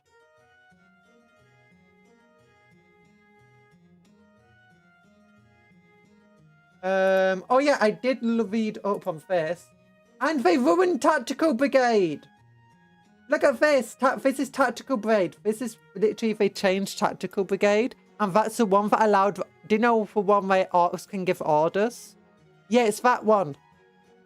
They replaced it! Instead, it just turns your army into action monkeys, which is fine. I mean, it's good. But it's not as fun as having order. I hope... But when it gets around, I hope they listen to the response that people really don't like this. Like, just make Tactical Brigade its own... No, just make this its own different detachment and bring back Tactical Brigade with having its orders. Because that sucks. But they showed one of the missions you can have instead, which is Sabotage. things for 5 extra victory points. Give a war boss, infiltrators and stealth. Ooh, does that mean war bosses can now join commando units? Base unit strategic reserve. Hello, Greg Johnson, by the way, and hello, Bob. Daka is pretty much normal as it was before. They're still only giving us. People still want more than just assault from Daka, unfortunately. Thundering Wagons is pretty good. Rerolling charge rolls and wagon unit. Friendly wagon units having advanced 6 inches. Being able to get the boarding ramp. Brutal broadsides, basically doubling the number of attacks you can get. I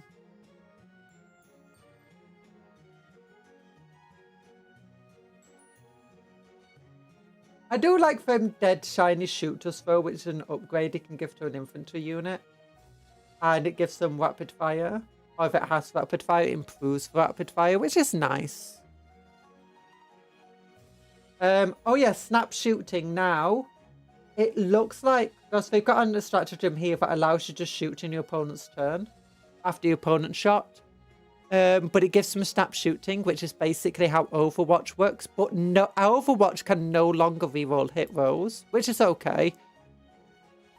But the main thing is, it looks like because of this, most of these shoot in your opponent's turn stratagems that weren't Overwatch is now going to be using Overwatch rules.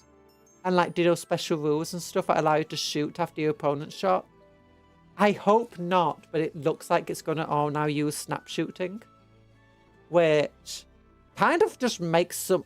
I mean, it will make some of these units utterly worthless.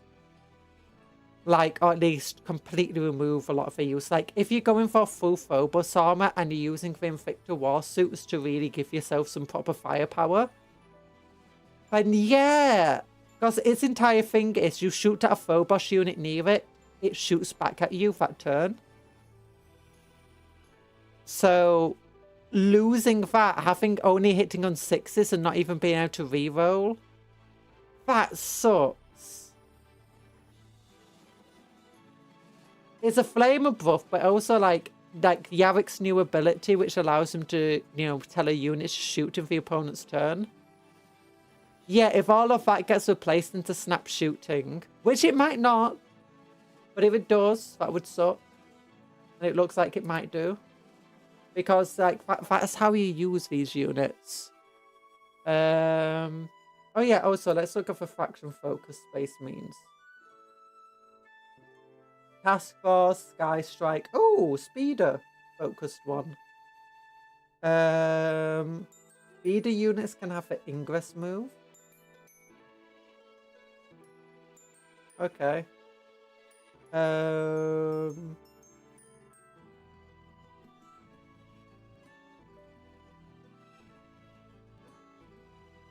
reroll damage rolls and reroll. Okay, that's kind of meh. Evasion can make a move in response to the enemy moving. Is okay. Psychic disciplines. Ooh, okay. Liberianus Conclave is getting changed. So, at the start of the next battle round, select one of the following psychic disciplines. Friendly Adeptus Astartes Psycho units have that ability until the end of the battle round. Ooh!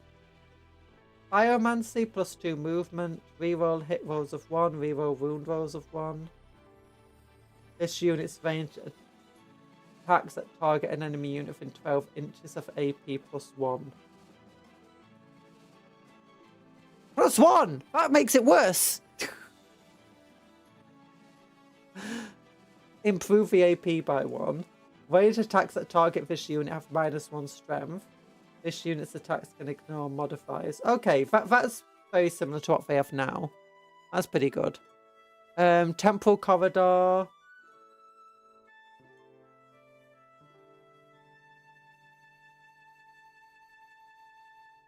Teleport around the battlefield.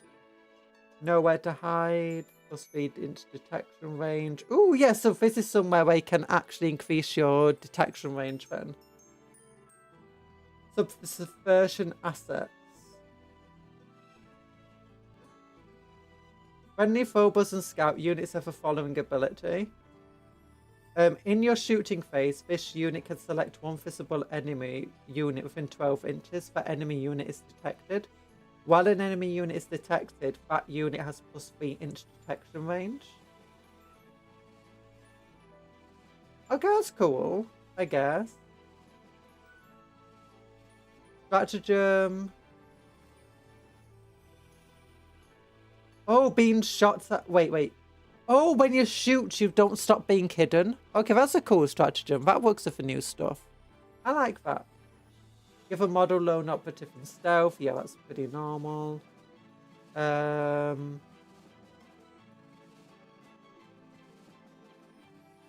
Unless part of an attached unit, this unit is not visible to enemy model use unless it's within 12 inches of this. Oh, that makes it a lot easier.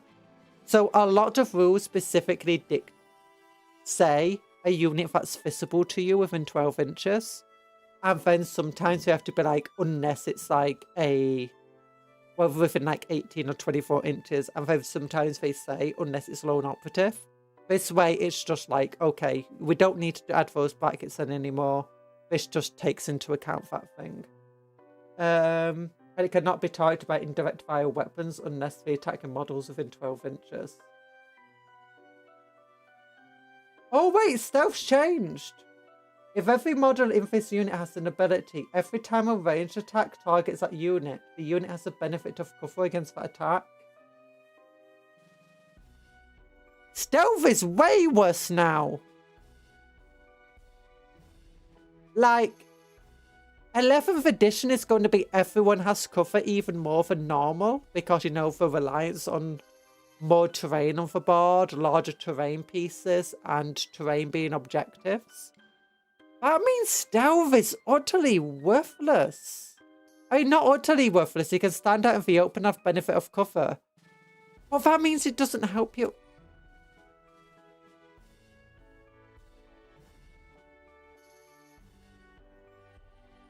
Ah, sucks. People are expecting stealth to, you know, work with benefit of cover, not just be you're either in cover or you have stealth. Oh, I do not like this. Like, everyone's in cover all of the time, pretty much, especially if you're on an objective. Overall, some of the changes are really good, like the change to objectives. Some of the change to the ruling of the keywords is nice. But some of the stuff like Tactical Brigade losing its commands, so stealth now being just benefit of cover absolutely sucks. Like before, you had stealth and you had the benefit of cover. Like, at least just change how stealth works. Like, maybe it gives you a 5+ invulnerable save. Or, you know, 12% for missing you or something.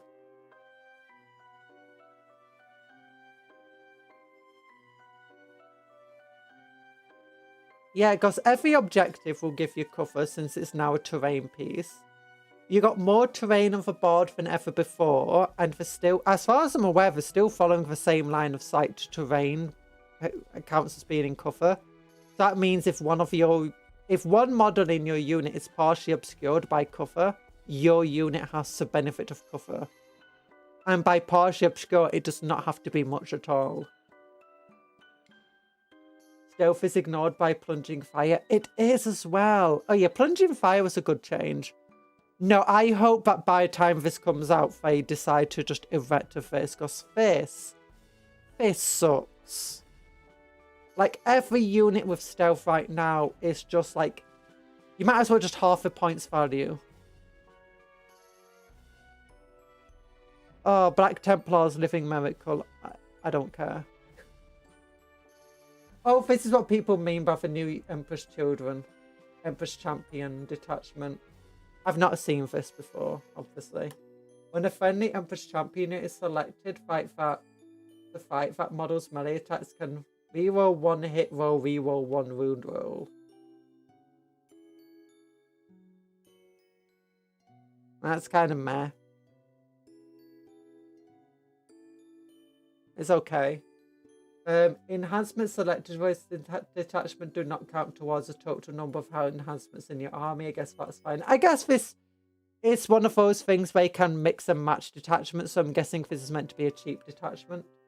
Restrictions, your army can only include a Black Templar unit. Guided Omens enhancement.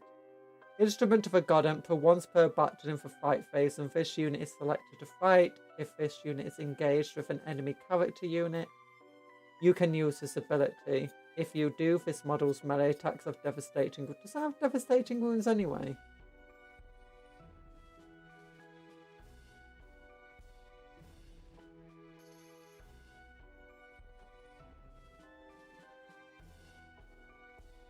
I need to check. I might be misremembering my Emperor's champions, but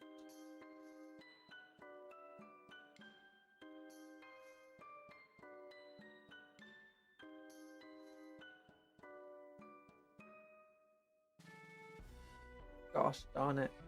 I was napping to her voice and had some weird dreams. Yay! I'm glad you've got some weird dreams. Hi, big guy. I wonder if chapter-specific detachments are 1 point or 2 point. Interesting if they don't say how many points they cost. No. I've not decided yet.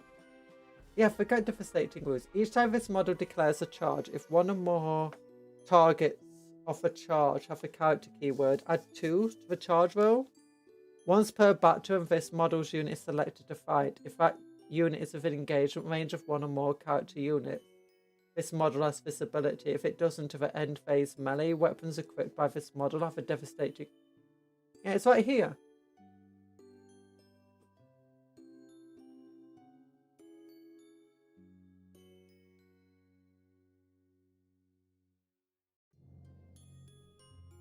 I'm guessing this just allows you to do it twice per battle then if you take this. This unit has minus 3 inches.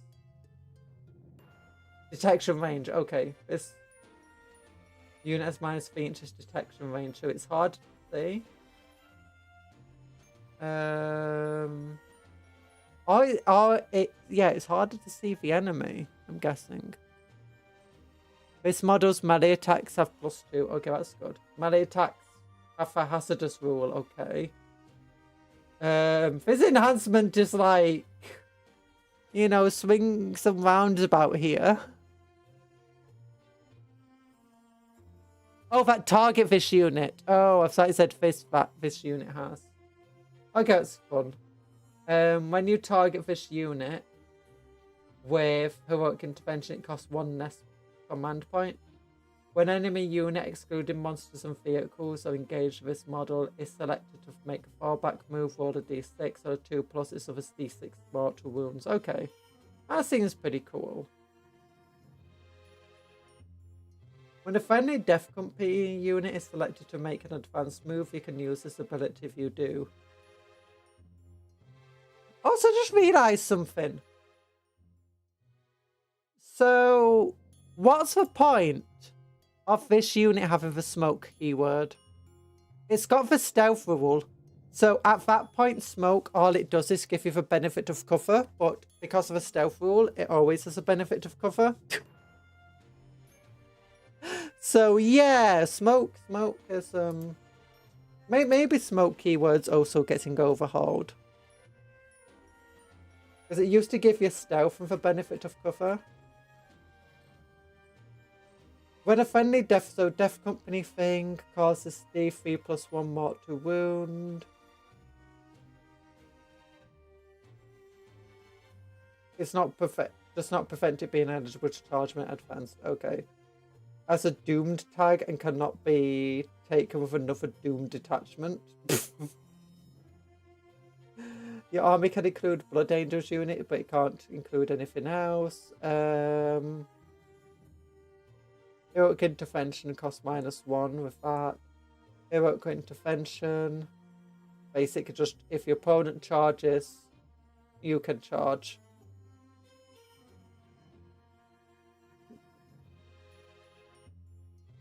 So I need to blow my nose. Mutant.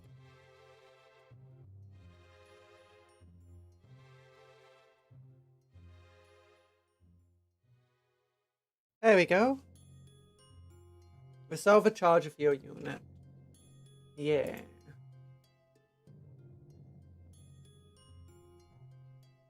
When making a charge roll, if a result is greater than 6 inches, change it to 6 inches.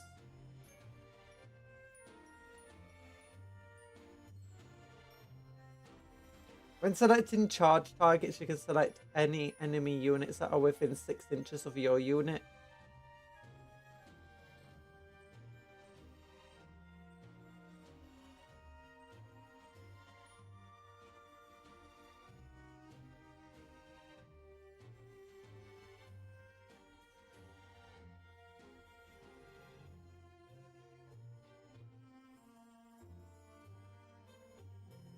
Oh, leap to defend. When selected for charge targets, you can only select enemy units that made a charge move this phase and within the maximum distance.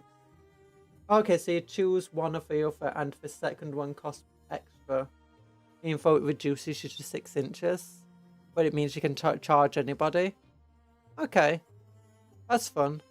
Rage-fueled response stratagem. Death Company can make a surge move. Dark Angels. Improve plasma weapons.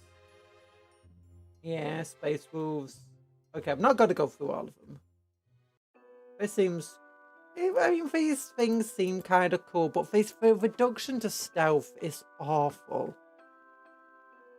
The Infolique stratagem save that the smoke affects the units behind the unit with smoke. Maybe. I don't know. I didn't see that.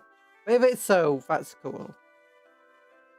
Powerful space means charge into the battle, flanked by their devoted cultists. Yeah, Khorne's favoured, World Eaters. The World Eaters are a savage and brutal legion of Chaos Space Marines. They are feared across the galaxy for their ruthlessness and violence. Each warrior is utterly devoted to Khorne, the god of blood and skulls, and they wage an endless war in his name.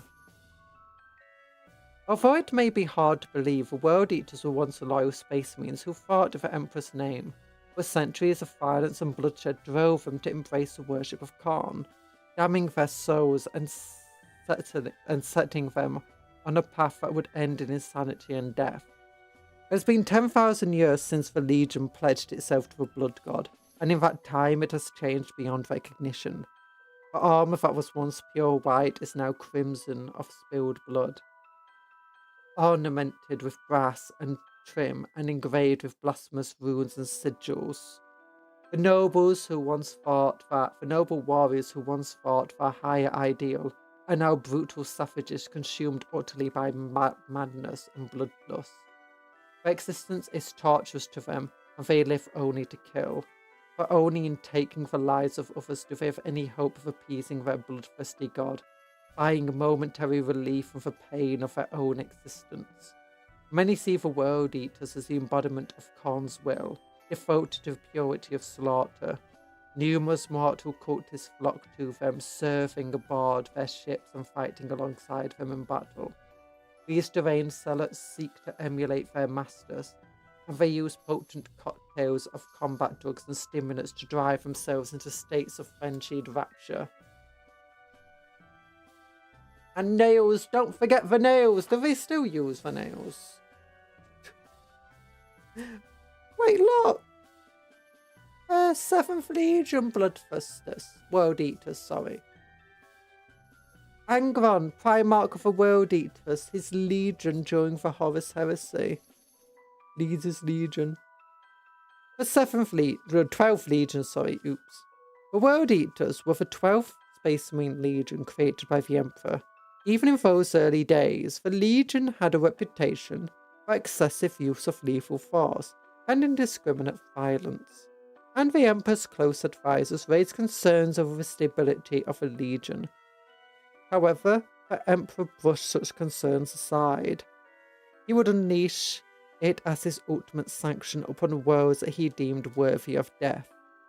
It is said that the entire population of Genna was slaughtered in a single night of bloodshed by the Legion, often just the fear of the World Eaters being sent against them was enough to cow rebel governors and bring them into compliance.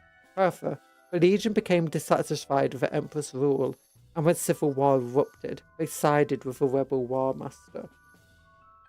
The battlefield is Khorne's temple, and slaughter is our worship. The World Eaters bring death and destruction to yet another world. That's old art, by the way. Very old art, I think.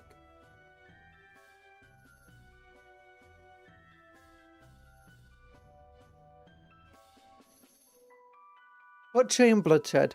There's nothing subtle about the World Eaters. They despise trickery and subterfuge, preferring to face the enemy head-on in vicious close combat. They charge headlong into battle, seeking enemy champions who may prove worthy foes. Either they will prevail and the enemy's skull will be dedicated to Khorne, or the World Eater's own deaths will farm their offerings. I had a caffeine nap, Conjurer. I'm energized. Yay! I'm glad. Now I can be like a bunny going do do do do do do do do. In Britain we have the Energizer Bunny. Oh no, we don't. No, we have a Duracell Bunny, and it's America that has the Energizer Bunny. Look, I get confused between the two bunnies that battery companies have.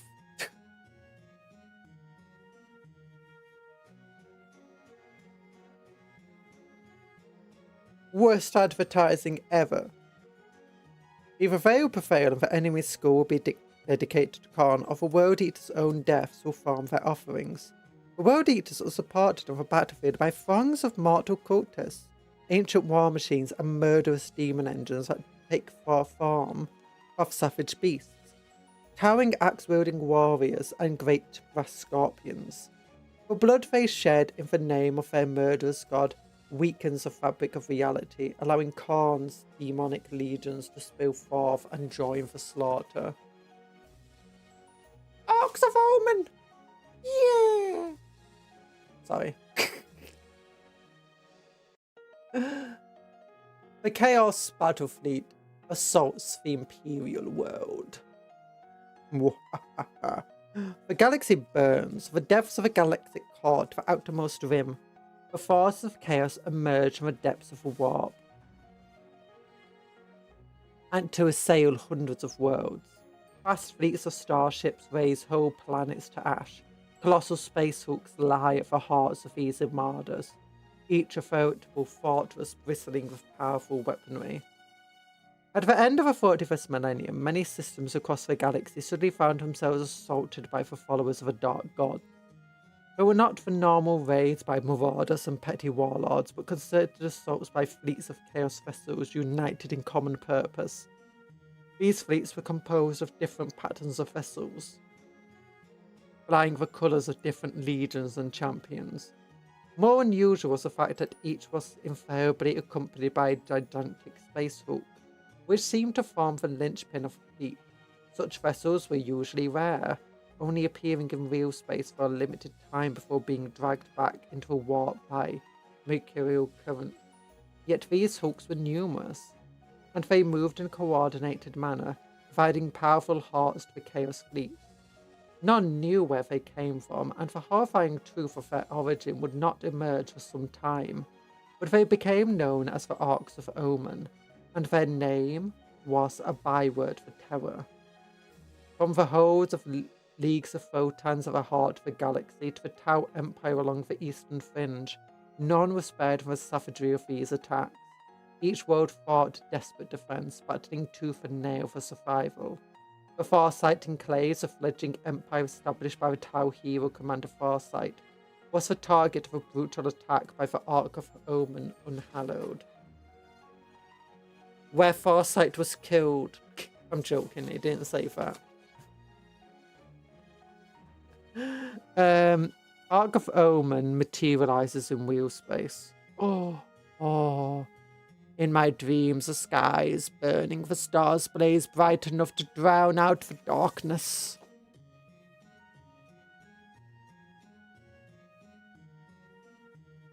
In the Rasputa cluster, the bane of life devastated the kin of the Cronus Hemedjame and the orcs who dwelled there. The imperial world of Malakabale was assaulted by the Stygian Heart and its attendant fleet of world eaters. Even space marine worlds were not spared from the carnage, and the fortress world of Magdalor came under attack by none other than Abaddon the Despoiler. On Agamedes, the Ark of Bloodmaw and its escort fleet began a months-long conflict against the Adeptus Mechanicus that saw the entire planet depopulated.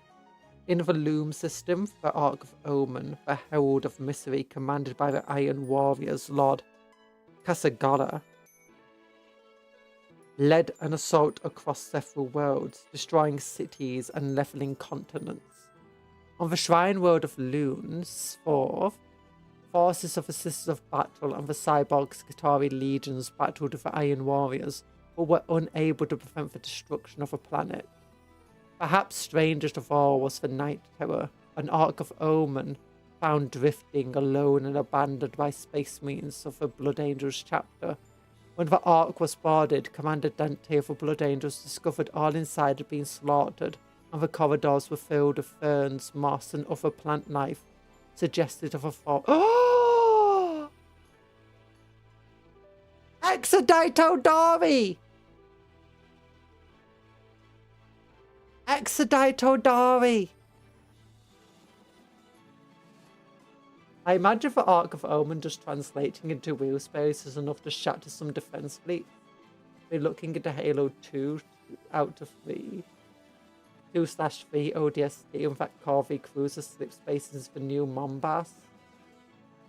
No, that's the lion's ability. Oh, it's a lion, never mind. Stupid lion. Making me think of Exodito Dori. Stealing Exodito Dori's fun. Oh, okay, thank you. I've not read much about the lion. You know, where he is now and what is he doing.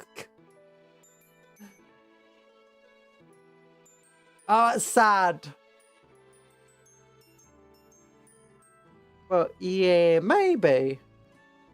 I mean, for basically space hooks, so that probably is enough. I mean, I imagine them coming from real space is enough to shatter it. It's like, because one, like, them exiting from real space would just be like a thunderclap of a warp, which would be devastating. And on top of that, they'd just be bringing the warp with them. But with the way that Chaos Space Marines are doing constantly on the attack and stuff, and of the defense in some regards, it does make me wonder, how do they have such numbers still? Like, they got absolutely devastated at Cadia. They got devastated in trying to attack the Eye of Terror. They got absolutely wasted in the Indomitus Crusade. So many of these sieges and battles that these Arks of Omen done, they lost. They lost to the Lion, they lost to Farsight, they lost to various worlds. It's like, yes, some of the worlds they destroyed, but even then, it was generally extremely costly victories.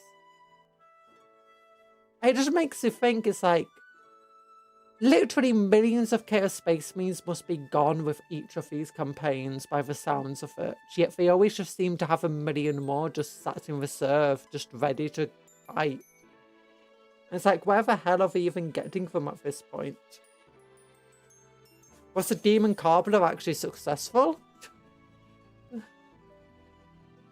Arcs are more than just space hooks. They are like 3 to 4 times the size. Oh.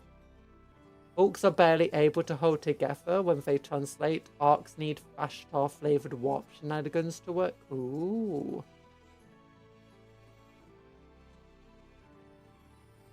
Thus, there are many who tread the path of schools, seeking glory and renown. For most it means a short life and a brutal death, or even worse fate.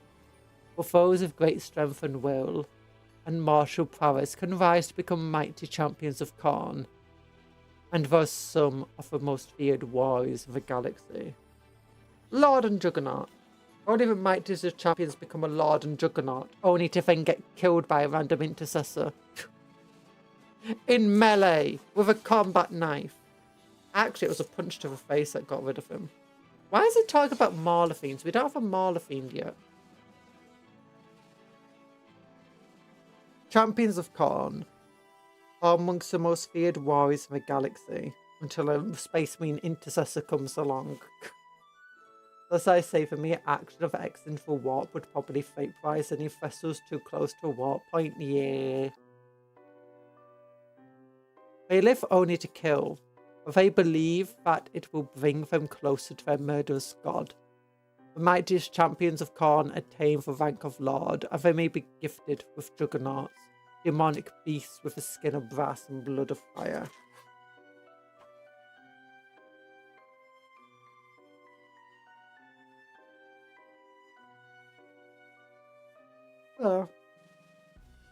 Lords of the World Eaters have spent countless mortal lifetimes leading their warriors. Some have achieved such great feats that their blood patron has seen fit to ward them with a juggernaut. These savage demonic steeds crush all in their path. Toughness 6, 7 wounds, 2+ armor save, 4+ invulnerable save. And a lot of attacks. That's strength 6, AP -1, damage 2, 11 attacks. 4 of them have lance. Although those 4 only hit them 3s compared to the other 7 which hit them 2s. And they got a plasma pistol. They don't have a special rule here that they actually have in game in 40k. And a bunch of ways there's like campaigns. My orbital defense network is unbreakable. That's cute. Wo Archivoman be upon ye. I mean, I did read one where it seems like an Ark of Omen, or at least a massive chaos, multiple chaos fleets tried to, destroy a single world. And it did not go too well for anybody involved. There was like one remaining Imperial ship at the end.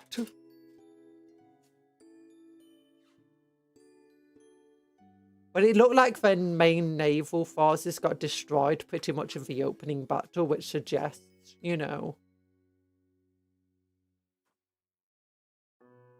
Oh wait, it's then turning it out. Oh, it doesn't want to. It wants you to build only these parts, and then tells you to paint. Nah. I'll build first, and then I'll paint. Don't worry about it. It's a genius move. Yeah, and if your model doesn't look like that after following these quick instructions, then I don't know what you're doing. I mean, it's really easy to paint them. Literally, just look at this. Look what they say here. Super easy. Super easy instructions to follow. Ring of Iron erasing an entire fleet of the Babab War was good times. No!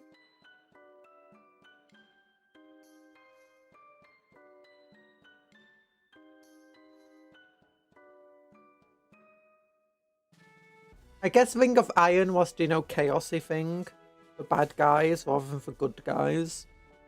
But with the Imperium, so kind of still bad guys. Butchers and Berserkers. Led by the Demon Prince, the World Eaters and their followers charge ahead. Oh. Look at that, that's a current combat patrol, isn't it? Yeah. And we got the old combat patrol. Are we getting it? Next up is Jackals. Jackals! You match the sheer bloody tenacity of the World Eaters, who are drawn not to victory, but to carnage. Only endless war and death will keep them sated, and they do not care for any cause other than the brutal slaughter in the service of their dark god. No conduct is too depraved, no act of barbarism is too extreme. But it was an astral class, so secessionists, I think we'll go with that. So for bad guys, for evil guys. Not wanting to pay taxes. Evil. Few match the sheer bloody tenacity of the world eaters. Hiccup were drawn not to victory but to carnage. Only endless war and death will keep them sated, and they do not care for any cause other than their brutal slaughter in the service of their dark god. No conduct is too depraved, and no act of barbarism is too extreme. Of all those of the service to a blood god, the troops of the world eaters are some of the most feared. Shorn of the nobility as a former imperial legion, they are now reduced to degenerate barbarians, desperate for the bloodshed and carnage. Their shattered minds come alive. Become untaxable. Lufthuren of the astral claws, probably. Yeah. Only of intensity of combat feeding them, for perhaps a few seconds, with enough adrenaline that they feel fully whole once more, if only for a few seconds. Their quest is endless, but never shall they find fulfillment and peace, nor shall they ever collect enough schools of their dark lord's skull throne. To face the world eaters is in battle is to know true terror. They do not fight in concert with tactics or with guile, instead indulging in constant savage frenzy. Their single goal, from second to second, is to engage in the most depraved acts of violence they can. So twisted is their reason, that they will revel in any death, even their own, for all death adds to the glory of their master. They care not for where the blood flows, only that it does flow, and they devote their anguished lives to the prosecution of the most extreme and bloody violence that the galaxy has ever seen. I messed up trying to say that last thing. The tide of slaughter. Desperate to prove themselves. Oh, look at the Gormungus! Love them. Desperate to prove themselves and earn the gratitude of their patron, waves of cultists charge ahead of the main host. Consumed by all their mania, these lost souls will risk all for the glory of the blood god. Yet in the board game, all they'll do is, jump from objective to objective. Through their passion for bloodshed is great, they nonetheless rely on chemical stimulants to give them an even greater edge. When the carnage begins, they give themselves wholly over to bloodlust, seeking to emulate the pure and unspoiled brutality of their masters. Though they may be human, their ferocity elevates their attacks to a far greater level than for most mortal foes. Any enemy would be wise to consider them amongst almost as great a threat as the world eaters themselves. Until you actually face them and they do nothing. Oh gosh. Berserker Charge. Khorne Berserkers are some of the best and most dangerous close combat troops in the entire galaxy. Each one of them is a barely controlled killing machine, driven to mania by experimental cortical implants known as the Butcher's Nails, finally! Their fanatical devotion to death and to Khorne is legendary, and few can withstand a direct attack from even a small unit. With a marked preference for hand weapons, they will charge with unrelenting force until they are close enough to rend their targets with reffing chain weapons. Look at those guys. Yeah. Blessings of a blood god. Doom, doom, doom, doom. To those who follow Khorne, much is given in exchange for loyal service and triumph in the blood god's name. His followers are given great gifts. Some may be blessed with enhancement, strength and resilience. The truly exceptional may even ascend to demonhood, becoming Khorne's immortal servants forevermore. The blessed faithful of the world eaters take to battle with their mighty gifts, or those are possessed. World eaters don't have access to possessed, do they? They only have access to the slaughterbound. Or the 8-bound, whatever. The world eaters are followers of Khorne.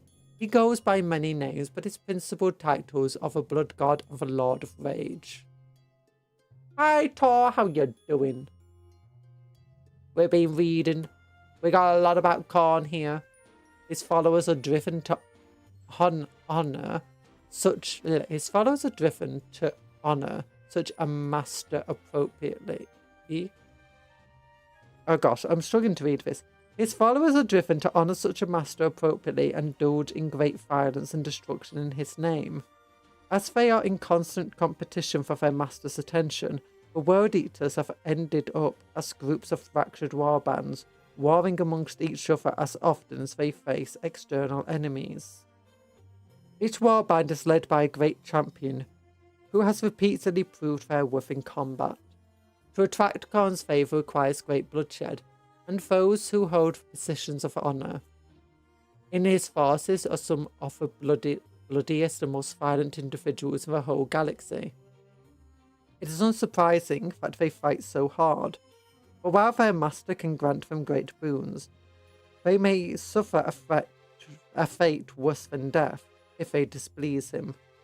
The lucky might have their souls devoured, while the unlucky may be turned into mutated chaos spawn.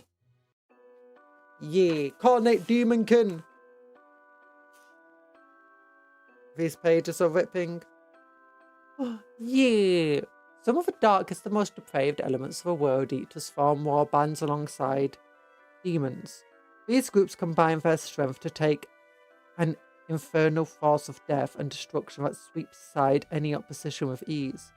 While some simply serve alongside the demonic counterparts, others become one with them, suffering possession by one or more entities who rend their minds and bodies but enhance their strength and ferocity, making them even more deadly foes. I'm a little sore today. I had a lot of cramps at work today due to dehydration. Oh no! Been so busy these past 2 days, I've barely had a time to drink any water. But can't really complain too much. Just make sure you drink now then. Make sure you get lots of water.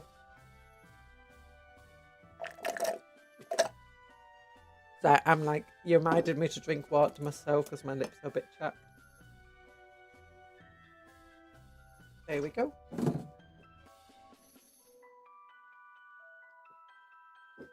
Yeah, you need the drinks. Take just, it only takes a few seconds to have a glass of water. I like to carry a bottle with you. And to swig.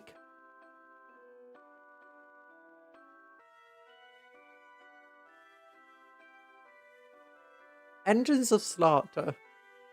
Carnate demon engines are diabolical fusions of demon and metal. Of all the infernal machines that are pressed into a blood god surface, none are more feared than the Lord of Skulls.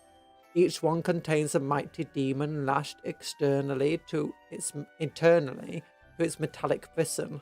They take the form of giant dire figures clutching enormous weapons, their engines powered by boiling blood. They thunder unstoppably forward on giant tracks, crushing all who brave or foolish enough to challenge them. Juggernauts! Oh, that's the Infoctus, whatever it's called. Juggernauts are physical manifestations of Khorne's undying hatred and fury. Their chief emotion is rage, and they display little sign of intelligence, demonstrating mostly aggression and anger. But they are of great use to the World Eaters, whose greatest champions are gifted with one of these demonic steeds. If a champion has the strength to tame the Juggernaut, it will become an invaluable weapon and a sign of a champion's status. But many have fallen trying to break the new beast, being ripped apart and devoured or trampled under its mighty hooves. Yeah! Relic! Adepts of Mars! Yeah, let's look at this. The arches of a chancel rose high above the tech priest, Josequin, Malpress. All around the air was choked with smoke of sacred incense and alive with muttered benedictions. Nearby a servitor scrubbed a brass plate, polishing its holy words to a rhythmic beat of pulsing machine code. Malpress stood and waited. Feeling Their the chief low emotion rumble of is rage. Ogun. Khorne demon, angry, shock, horror. In other breaking news, the sky is blue. It's more grey, to be honest. Just let me check. No, it's definitely grey. I don't see any blue up there. Just an infinite expanse of grey.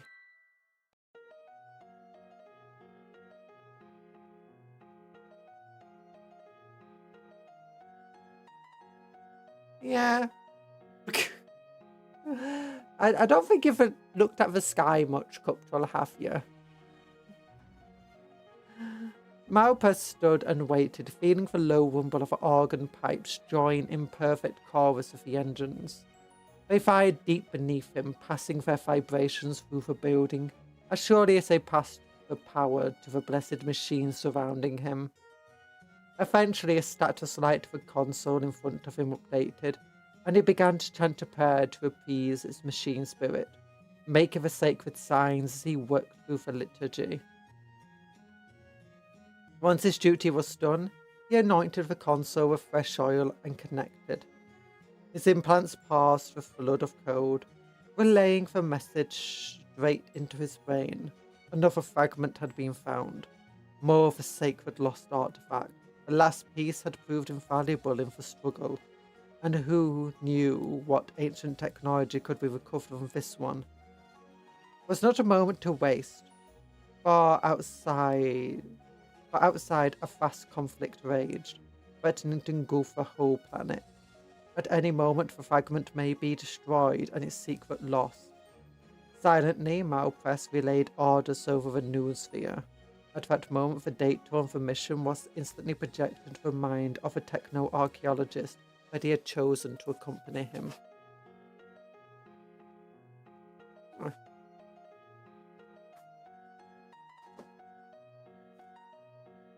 Necrons! And Edmec! Sending this little fella to keep an eye on you. Oh, it's Inquisitor Muffin! Oh, it's adorable! It was Cuptle who told me it was a guardsman's uplifting primer. Cupcon 2026.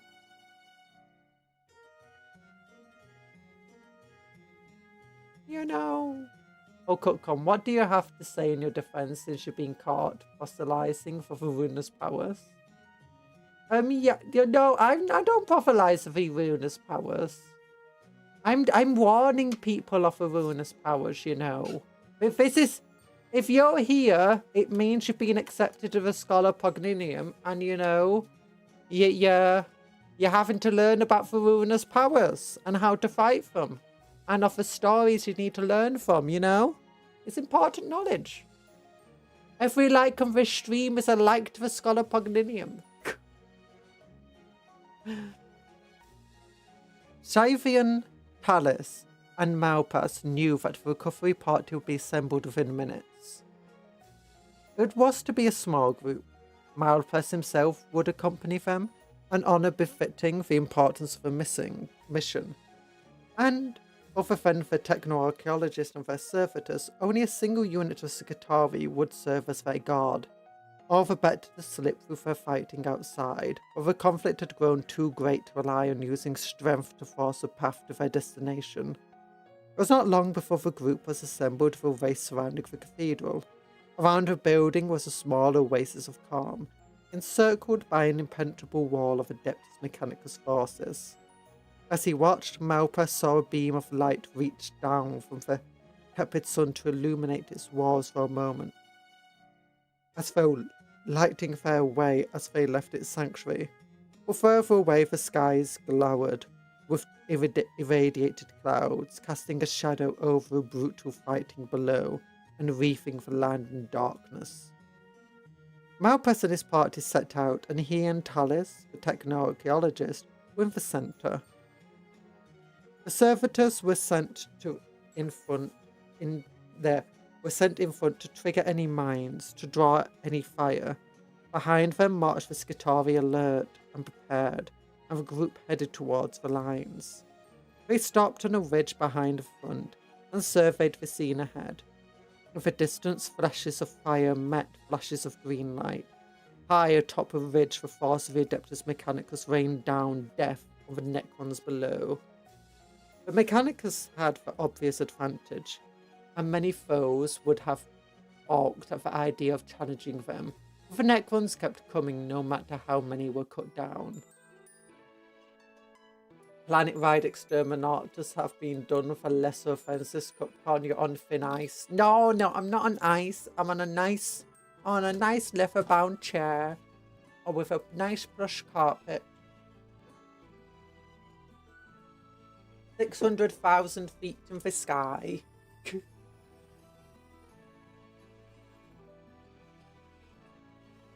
Malpress ocular implants magnified the scene, and he could see the ferocity of the fight.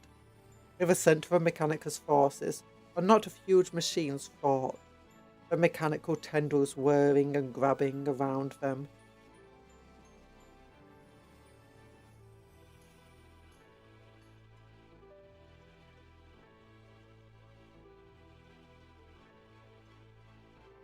Which machines would they be? They don't have any. Are we going to get a new Mechanicus machine that has cool tendrils and is good in melee? Oh, that would be amazing. Around him, Skitarii surged forward, heavily augmented troops who carried the Omnisci's blessing within their flesh, as well as in their minds.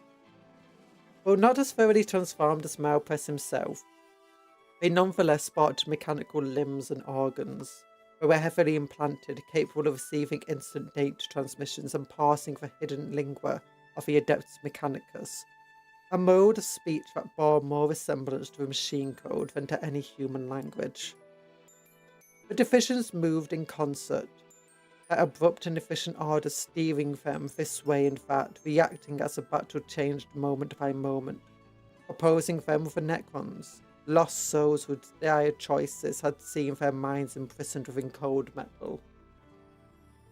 But the heretics were not pleased with their transformation, far from it. They fought with ferocity born of spite and resentment. Across the galaxy, legions of warriors marched from their cold crypts into the watchful eyes of their rulers, persecuting their cursed schemes. Perhaps they were once great leaders of honour and dignity, but now they had driven mad with the passage of eons in the prisons of their metal bodies. Could you imagine? And they prosecuted the dreadful wars with only thoughts of annihilation in their shattered minds. Could you imagine, though, if the Necrons were actually like the Mechanicus, and not just like the Mechanicus, but literally like the Necron race actually comes from like a Mechanicus explorator fleet that ended up getting stranded on a planet millions of years ago because, warp shenanigans, or if they tried to time travel. And from their descendants, the Necrons were born. And it would make sense why, the Necrons all have the super cancer, because, the Mechanicus irradiated themselves so much. Yeah. And it makes sense why the Necrons look like humans. Malpress looked on with distaste as great structures ghosted through the air, disgorging their wretched cargo. I mean, I don't think that's actually what happened, but I just thought it'd be funny. Cargo of cold steel warriors and returned mud. The weapons alien and deadly flashed furious when they fired, shredding flesh from bones and splitting sinews from the metallic augmentations whenever they hit their target. Above the columns of implacable drudges, their great commanders were carried in funeral barges, their lieutenants following beneath them, joining the battle with arc-like staves and hideous and damnable technologies. Hard though they fought, the Adeptus Mechanicus were slowly being overwhelmed. For every enemy unit they felled, another one dropped from the sky to replace them. The war had been dragging on for months now, and while each side won or lost ground from time to time, neither side had managed to gain a decisive advantage. The only thing that was certain was the passage of time, and with each day the force of the Mechanicus dwindled, while the force of the Necrons kept pouring down in a seemingly endless torrent. Unless reinforcements could arrive or some discovery could turn the tide against the aggressors, defeat was only a matter of time. Or if they can just discover, the enemy rebirthing places and destroy them. Put a few bombs deep into the enemy tombs. That's a good way of limiting them. Or take out the Necron Lords themselves.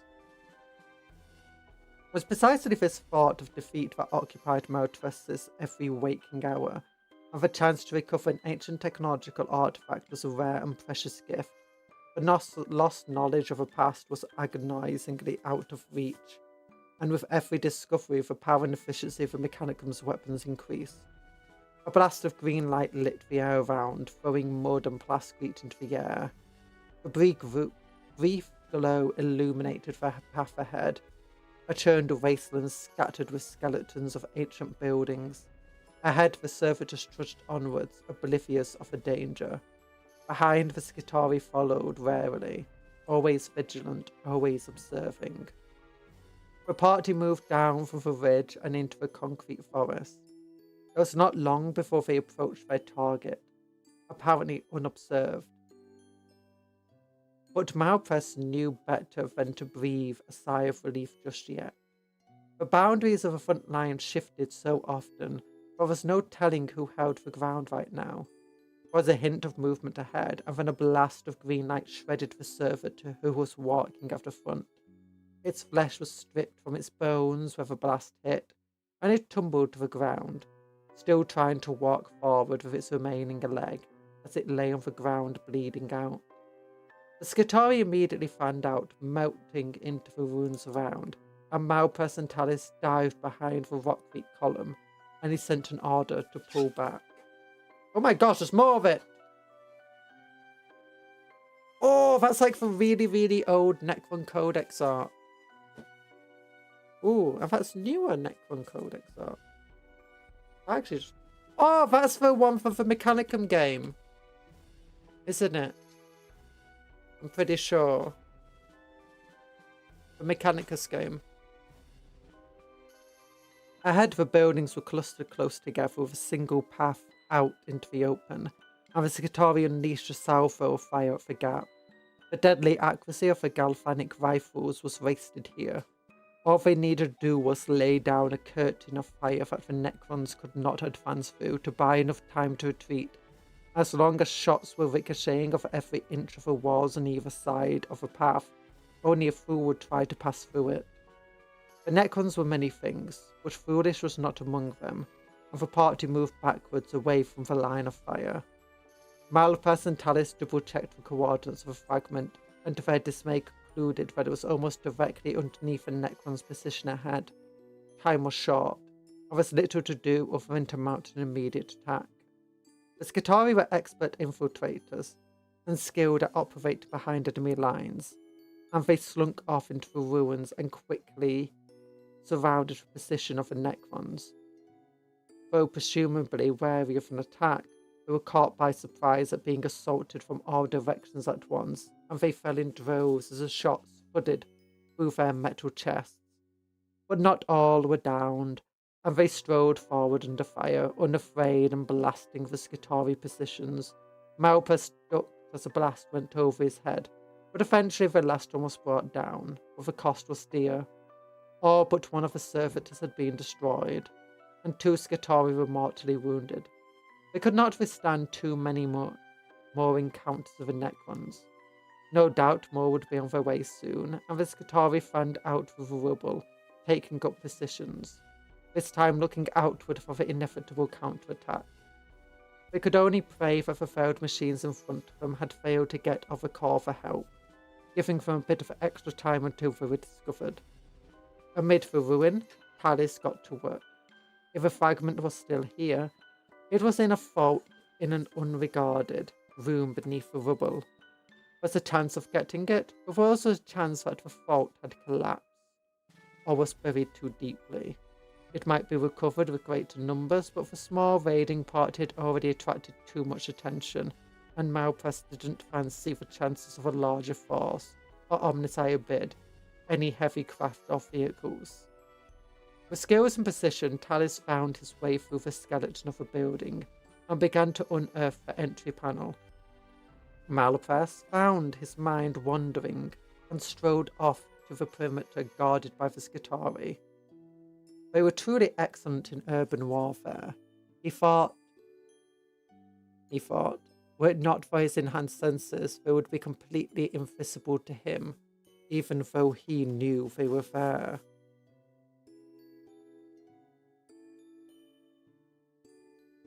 Here, he returned to the centre of the ruin, and to his surprise, Talis had already entered the vault and was emerging with a fragment. He stowed it quickly in a pouch around his waist. An abrupt communication tactical code came into Malpress's sensors, and the Skitarii marshal they had been discovered. Seconds later, he heard the sound of fire, rifle fire, and the answering blast of the Necron attacks. Malpress motioned for Talis to follow close behind him as he headed straight back to the perimeter. Talis was a worthy fighter, but the fragment was too precious to risk, and Malpress felt honoured to stand between it and the enemy. He hefted his axe, readying himself for combat, and as he approached the line, he saw they had already been overrun, and one of the machines was striding towards him with practiced precision. He felled the Necron and then sent an order to make a sharp withdrawal. In concert, the Skitarii broke cover and dashed towards the route back, Malpress and Talis running with them. It wasn't long before they had left the Necrons behind and stopped to regroup. The toll so far had been dreadful. Talis and Malpress were unharmed, but of the 10 Skitarii who had been set out with them, only 4 remained. The servitors had been completely destroyed, but before they could fully take stock of the situation, the sound of oncoming resounded in Malpress's senses. Exhausted, they moved again, hoping to throw off their pursuers, but Malpress realized that everywhere he turned he could sense new enemies coming in. He could not be sure whether they were hunting the recovery party, or whether they were simply moving into the area to take ground, oblivious of the operatives on their sacred mission. But either way, the outcome was the same. They were about to be discovered. The Skitarii too must have realized the peril, for they squeezed themselves into gaps in the rubble, into the best cover they could find, and then the marshal signalled to Malpress to leave. They would hold off the Necrons as best they could. Malpress observed the situation for a moment and then concurred that this was the best chance of extracting the precious fragment.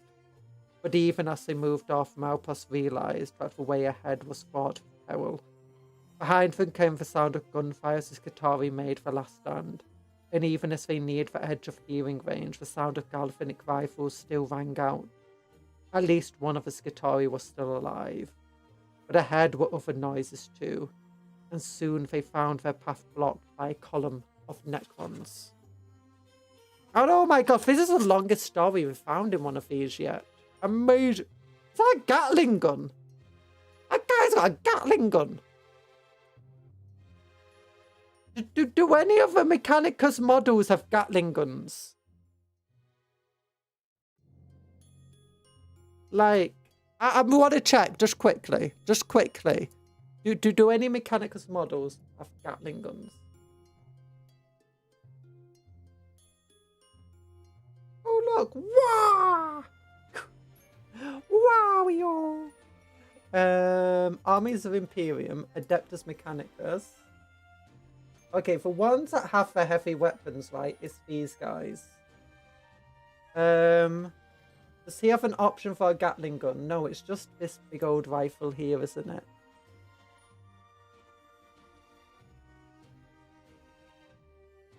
Yeah. Oh. Sad. But anyway. The column appeared as if from nowhere to bar their way. Ahead of the troops came a hulking lord wielding a great blade.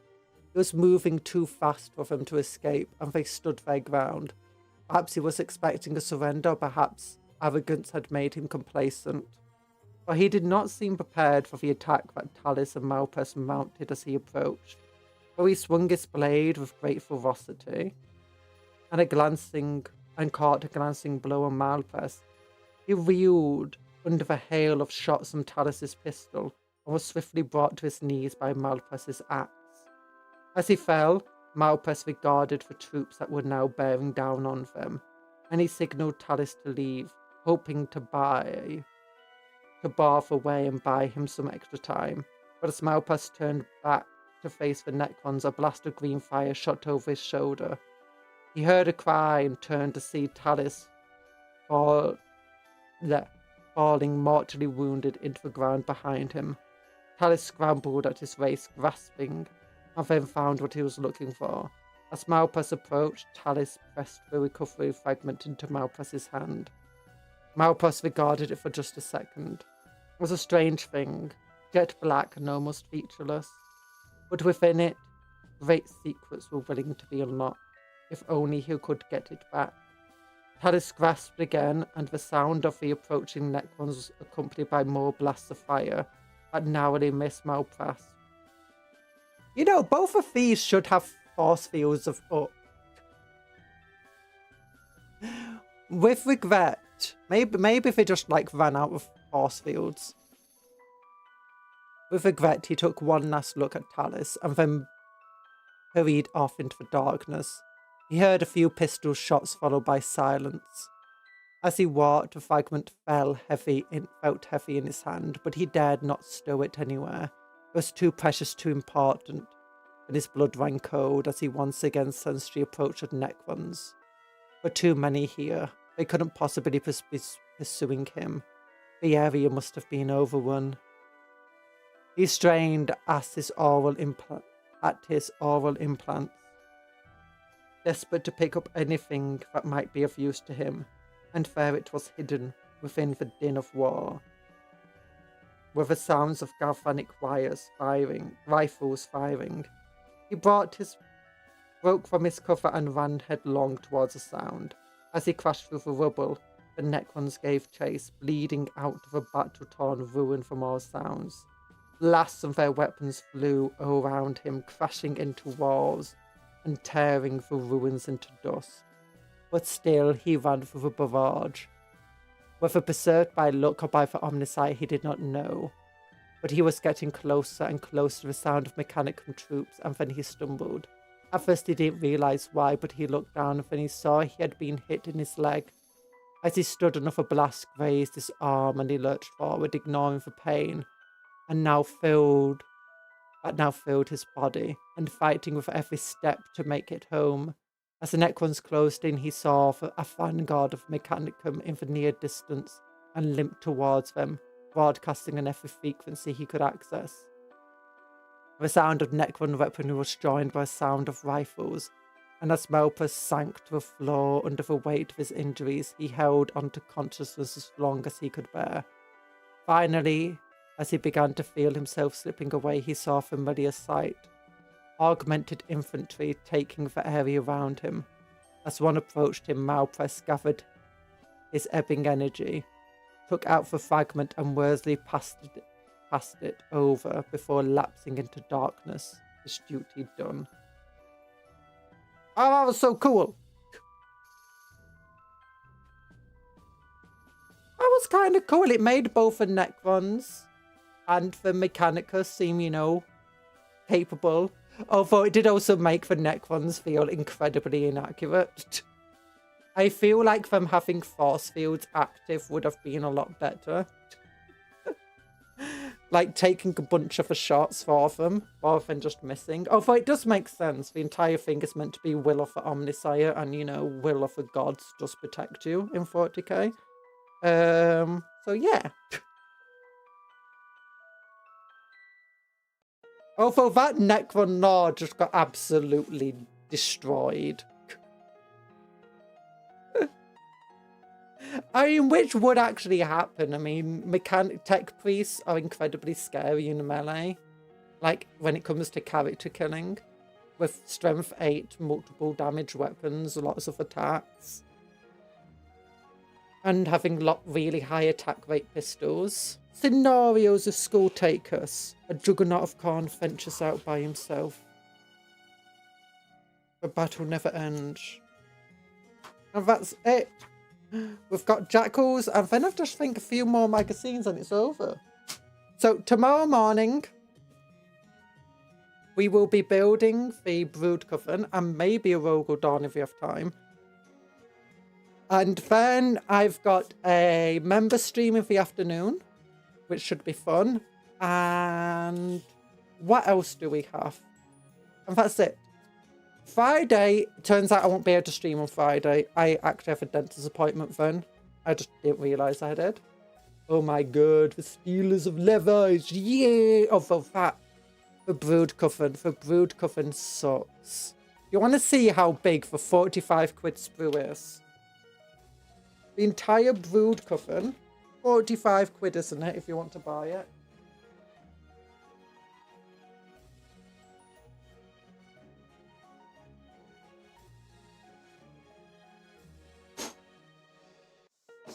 That's it. That is the Brood Coven. One sprue. It sucks. I mean, okay, it's 3 characters. Or is it 4 characters? I don't know. And a couple of cute little guys. But still, it's 1 sprue. The Juggernaut Lord is 2 sprues. And it's cheaper than this. The Sentinel is 2 sprues. And is, you know, I think about the same price, actually. But yeah, it's it's not even like it's really, really new. Because newer models are, you know, more expensive. It's an old model. And it's not even like it's got really good, easy to kit bash. Look at that, the staff is attached to the coat, the head is attached to the body, the tail is attached. Next attached to big old tactical rock thing. It's no options, no multi. It is literally one of the worst kits. 3. Primarch, Primus and Majors, and all 3 are useful. Yeah, all of them are good, but you shouldn't be paying based on, you know, how good the model is. You should be paying on, you know, not necessarily, no, okay, characters are always going to be more expensive because characters have the same design cost that an entire unit has.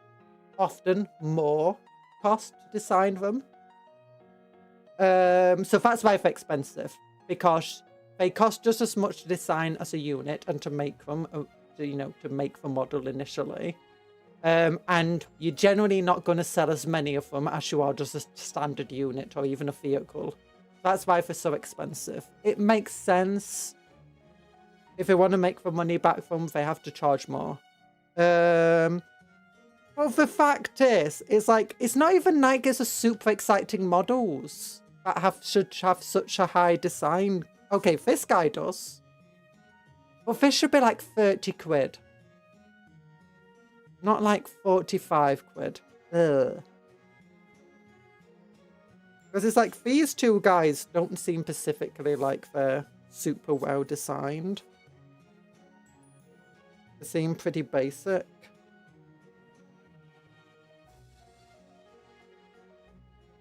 I mean, for all I know, it took them... I mean, maybe the tiny little guys are one of the things, but yeah.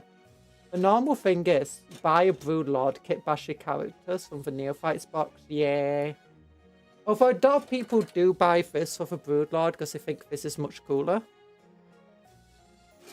But yeah. I mean, I got this inside the Combat Patrol thing. Oh yeah, don't want to come... The thing, so I got it because I got the premium version of Combat Patrol. So this is the thing that the Gene Stealers got, you know, as their special option. Because most of them have a special option. You got Thunderkin for the Photon. You got a Demon Prince for Chaos. And, you know, for Imperial Guardsmen?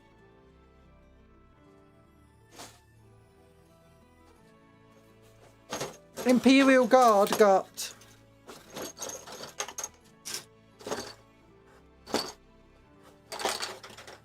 effectively the same cost. Like, for me, it cost the same to buy a Rogue or Dawn as it did this thing. Which, I mean, it's still very cheap. But, yeah. Well, thank you for coming to the stream. I need to rush away because I definitely need the little cupcake room. So, like the stream to praise the Omnisire. Hope you have a good rest of your days. Big old love hearts to you all. And... you know, take care of yourself, be kind to others, and vice versa. Work hard, but play harder. Eat good food, sleep well, dream of cupcakes, but don't eat the cupcakes, and don't forget to hydrate. Goodbye, everyone. Smash. Love you all. Calling anything GW cheap. No, it's cheap because I got it for the premium thing. It cost me like, what is it? It cost me like 50 quid to get a Demon Prince, a Rogue or Dawn. I'm coming back. I need to tell you. It cost me like 50. It cost me £2.50 for each of these issues. Not each of the issues. It cost me £2.50 extra per month of my subscription to get the Rogue Dawn, the Demon Prince, the Brood Coven, the Fundikin, the what else is there? Oh, the Brutalis Dreadnought. And the Hive Tyrant. So yeah, that's not a lot. All in all, £2.50 or something like that extra a month. I mean, basically, I could buy one and a bit of anything else of that price. Yeah, it's actually affordable. If you can afford the Combat Patrol and you want everything within it, the Combat Patrol magazine is great value. And same goes to Spearhead and other Hachette Patchwork stuff. You get loads of paints, loads of stuff. It's like some of the things, it's like $9.99 if you want to buy it not on subscription. And you get like an entire Hellbrute. So yeah, actually affordable. And you get the cool magazine too. Bye! Love you all. Don't forget to like the stream.